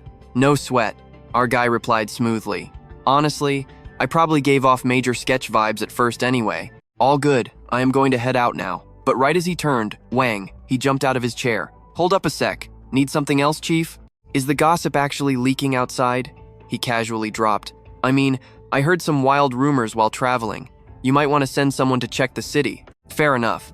Though I totally overhyped things yesterday, the chief admitted guiltily. It sounded way worse than it is, and barely anyone knows the truth anyway. Do not sweat it, chief. People only got half the story anyway. Who even knows the real deal? Hearing that, Wang, he literally wiped a bead of sweat off his face. Oh, thank God, the old man mumbled. But wait. What else were those road rumors saying exactly? He was visibly stressing out now. Something about a massive, crazy, tall tree? Our guy teased. Just bits and pieces, really. Might be a completely different vibe, who knows. He played it off like it was just mixed up gossip. But Wang, his face instantly went ghost pale. That giant tree was their ultimate top-tier secret. If their underground cult secrets were actually leaking, absolute disaster. Without missing a beat, Wang, he sprinted out of the room like his life depended on it. Dashing outside, he barked at the guards. You two, on me right now. Our guy smirked, whispering to the system, Bet, our villainess is tied to this new plot twist. Host, are we seriously tailing them? The system asked. Duh, obviously. Cut straight to the hidden basement, where he was stealthily spying from the shadows. He remembered this exact spot from the novel. There was a legendary item hidden here, locked behind a 5-step puzzle seal. Boss, we really need the whole crew before moving forward, a guard cautioned. Ignoring him, Wang, he just reached out and punched a button on the control panel. Boom, the entire bookshelf slid open, revealing a super sketchy hidden tunnel. As the 3 guys vanished inside, our dude totally dropped in right behind them. He slipped through the gap right before the wall shut tight. Tailing the trio, he ended up in this crazy underground cave where glowing tree roots lit up the whole place. Wang, he whipped out a magic card, burned it instantly, and ripped open a mini portal. He reached his arm straight into the void and yanked out a glowing green rock. Okay, the artifact is still safe. We are good, the chief muttered, finally relaxing as the portal snapped shut. With the glowing void gone, the squad turned and headed out. Gotta admit, the old man's hiding spots are elite, our guy thought with a smirk. Host, reminder, grabbing that item is the key, the system pinged. Pulling off this epic heist was basically the only way to stop the villainess from going completely psycho. If she hits her dark arc, the whole world gets wiped out. Honestly, stealing this rock is basically community service. The chief should be thanking him. But then the system started freaking out. Red alert! The villainess is snapping. She is going into full rage mode. Wait, what? Why the sudden boss music? Explain, right now. Teleport me to her, fast, he yelled. Poof, he vanished from the cave and instantly dropped right back in front of her giant, freaky tree. Yo, Lin Truk, what is your damage? He shouted. But the whole area was suddenly blasting out this crazy, blinding energy. What on earth was going down? The light was straight up nuclear. Through the glare, Lin Truk's voice boomed out, screaming, Let me out of here! Release me! She was absolutely furious. He was totally clueless about what just triggered this. Wait, did Wang He, messing with that glowing rock back in the cave, accidentally break her seal? The heavy seal totally wrecked her suppression powers, pushing Lin Truk straight off the deep end. Is that what's happening right now? Yeah, probably. 4 status bars popped up right over her head. The heart icons turned pitch black and dead. Oh man, she is fully corrupted. What the heck is my next move here? She was seconds away from her villain era. Shaking like a leaf, he balled his fists, yanked his hat down, and triggered his cloaking skill to sneak right up to her. Cupping his face, he hyped himself up. I'm gonna break that seal and bust her out of here, I swear. But honestly, looking at her psycho state right now, terrifying. Operating purely on savage instinct, she shrieked, Back off! Before he could even blink, a massive, thorny root blasted straight out of the trunk and skewered his gut. Glancing down at his completely wrecked abdomen, he realized he was bleeding out fast. The system practically sighed at his pathetic state. Host, pull yourself together. Suddenly, the spiked vines ripped themselves out of his flesh. Holy crap, the agony! He collapsed into the dirt, his entire body going totally numb. Squinting through the pain, he stared at his mangled, blood-soaked arm. I'm not dying, am I? He choked out. I refuse to let them take me out like this. Fix me, quick! The system chimed back. Bro, you have to buy the heals yourself. The store interface popped up, advertising a premium healing elixir. 1,000 points for an instant full recovery, the system prompted. He couldn't believe the audacity. You are literally price gouging me while I bleed out. Why don't you just rob a bank? He snapped. The system flatly replied, Hey, corporate sets the prices, not me.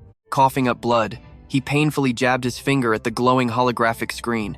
Just give me the stupid potion before I actually flatline. Purchase confirmed. 1,000 points deducted. Watching his hard-earned balance plummet broke his soul into a million pieces. Literal tears fell. My precious points! He snatched the glowing bottle out of thin air and chugged the whole thing to kickstart the healing buff. Instantly, the gaping hole in his stomach started knitting back together.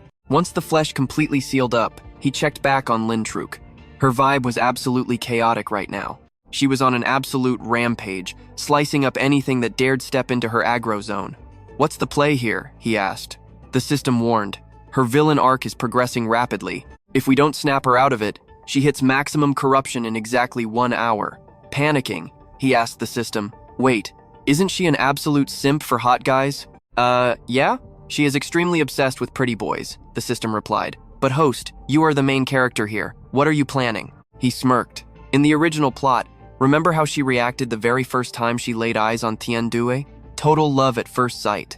Just seeing a gorgeous face instantly cleansed 2 of her dark corruption hearts. So obviously, exploiting her weakness for pretty boys was the ultimate cheat code. "I swear I saw a character customization module in the cash shop earlier," he muttered. The system confirmed. Face swapping costs 300 points per template, and that unlocks the avatar permanently, right? Bet. Pull it up right now, he ordered. The holographic mirror materialized, ready to import the new facial textures. Load up the exact facial mesh of the idol. Kim Chen-woo. "You have his blueprint, right?" The system pinged. "Yes, but premium celebrity models cost an extra 50 points. Money comes and goes." He reasoned he could always grind for more points later. He slammed the purchase button, 350 down, leaving him with a measly 307 points. That was his entire life savings. He bled to farm those points off Thin Song and Kufu. He literally sobbed. "Chat, do you have any idea how much I had to grind for those?" The system tried to comfort him. "Please stop crying, host. Look on the bright side. You spent them on a solid tactical advantage." He glared at the prompt. "One of these days, I am straight up deleting your source code." Grumbling, he clicked apply to initiate the 3D facial reconstruction. "Processing facial swap, please wait," the robotic voice echoed. A prompt popped up asking to equip the skin. He swiped the yes icon in the air, and instantly, his features morphed. Even the AI system was stunned by the insane glow-up. "Damn," it beeped. Turning his dazzling new face toward her, he shouted, "Lin Truk, I am bringing you back." She was still screaming, "I'm going to slaughter every single one of you." But a split second later, her crazed eyes locked onto his brand new face. Staring at pure perfection, all the murderous rage instantly evaporated from her expression. Blushing, she stammered, "Oh, my bad. I just had a tiny lapse in judgment there." He scoffed under his breath. The absolute audacity of this simp, but sure enough, the chaotic dark energy swirling around her completely fizzled out and vanished. The terrifying monster form dissolved, reverting her back to her normal self. Standing there completely uncorrupted, she looked better than ever. She was totally zen now, completely mesmerized by his insane visual upgrade. Without missing a beat, she sprinted right over to him, absolutely captivated by his flawless features. He had that razor-sharp jawline she had always secretly obsessed over. "Can you focus for 5 seconds?" he sighed. Honestly, before he got isekai'd, he thought this novel was a masterpiece. The protagonist had a massive harem packed with top-tier waifus, and the guy was living his absolute best life. The plot was pure, unadulterated fantasy fulfillment. But actually being trapped in this godforsaken world, yeah, the magic wore off super fast, and now, this crazy girl was practically claiming him as her property. Lin Truk leaned in, completely entranced. Watching her go on the offensive like this, he mentally panicked. Honestly, who could stay chill in this situation? She was strictly simping for the K-pop idol face. If he let her kiss him right now, he'd basically be cucking himself with someone else's face. He quickly threw his hand up to block her. She had her eyes squeezed shut, eagerly waiting for the smooch. Panicking, he mentally screamed at the system to equip his original avatar right this second. The split second his real face loaded back in, he finally leaned in and gave her that kiss. Anyway, what's up guys? Welcome back to the channel.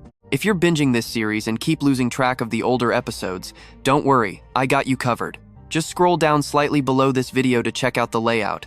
Pop open that description box and hit show more to see the full episode directory. Whenever you want to jump to a specific part of the story, just smash that link. It'll teleport you straight to the right video.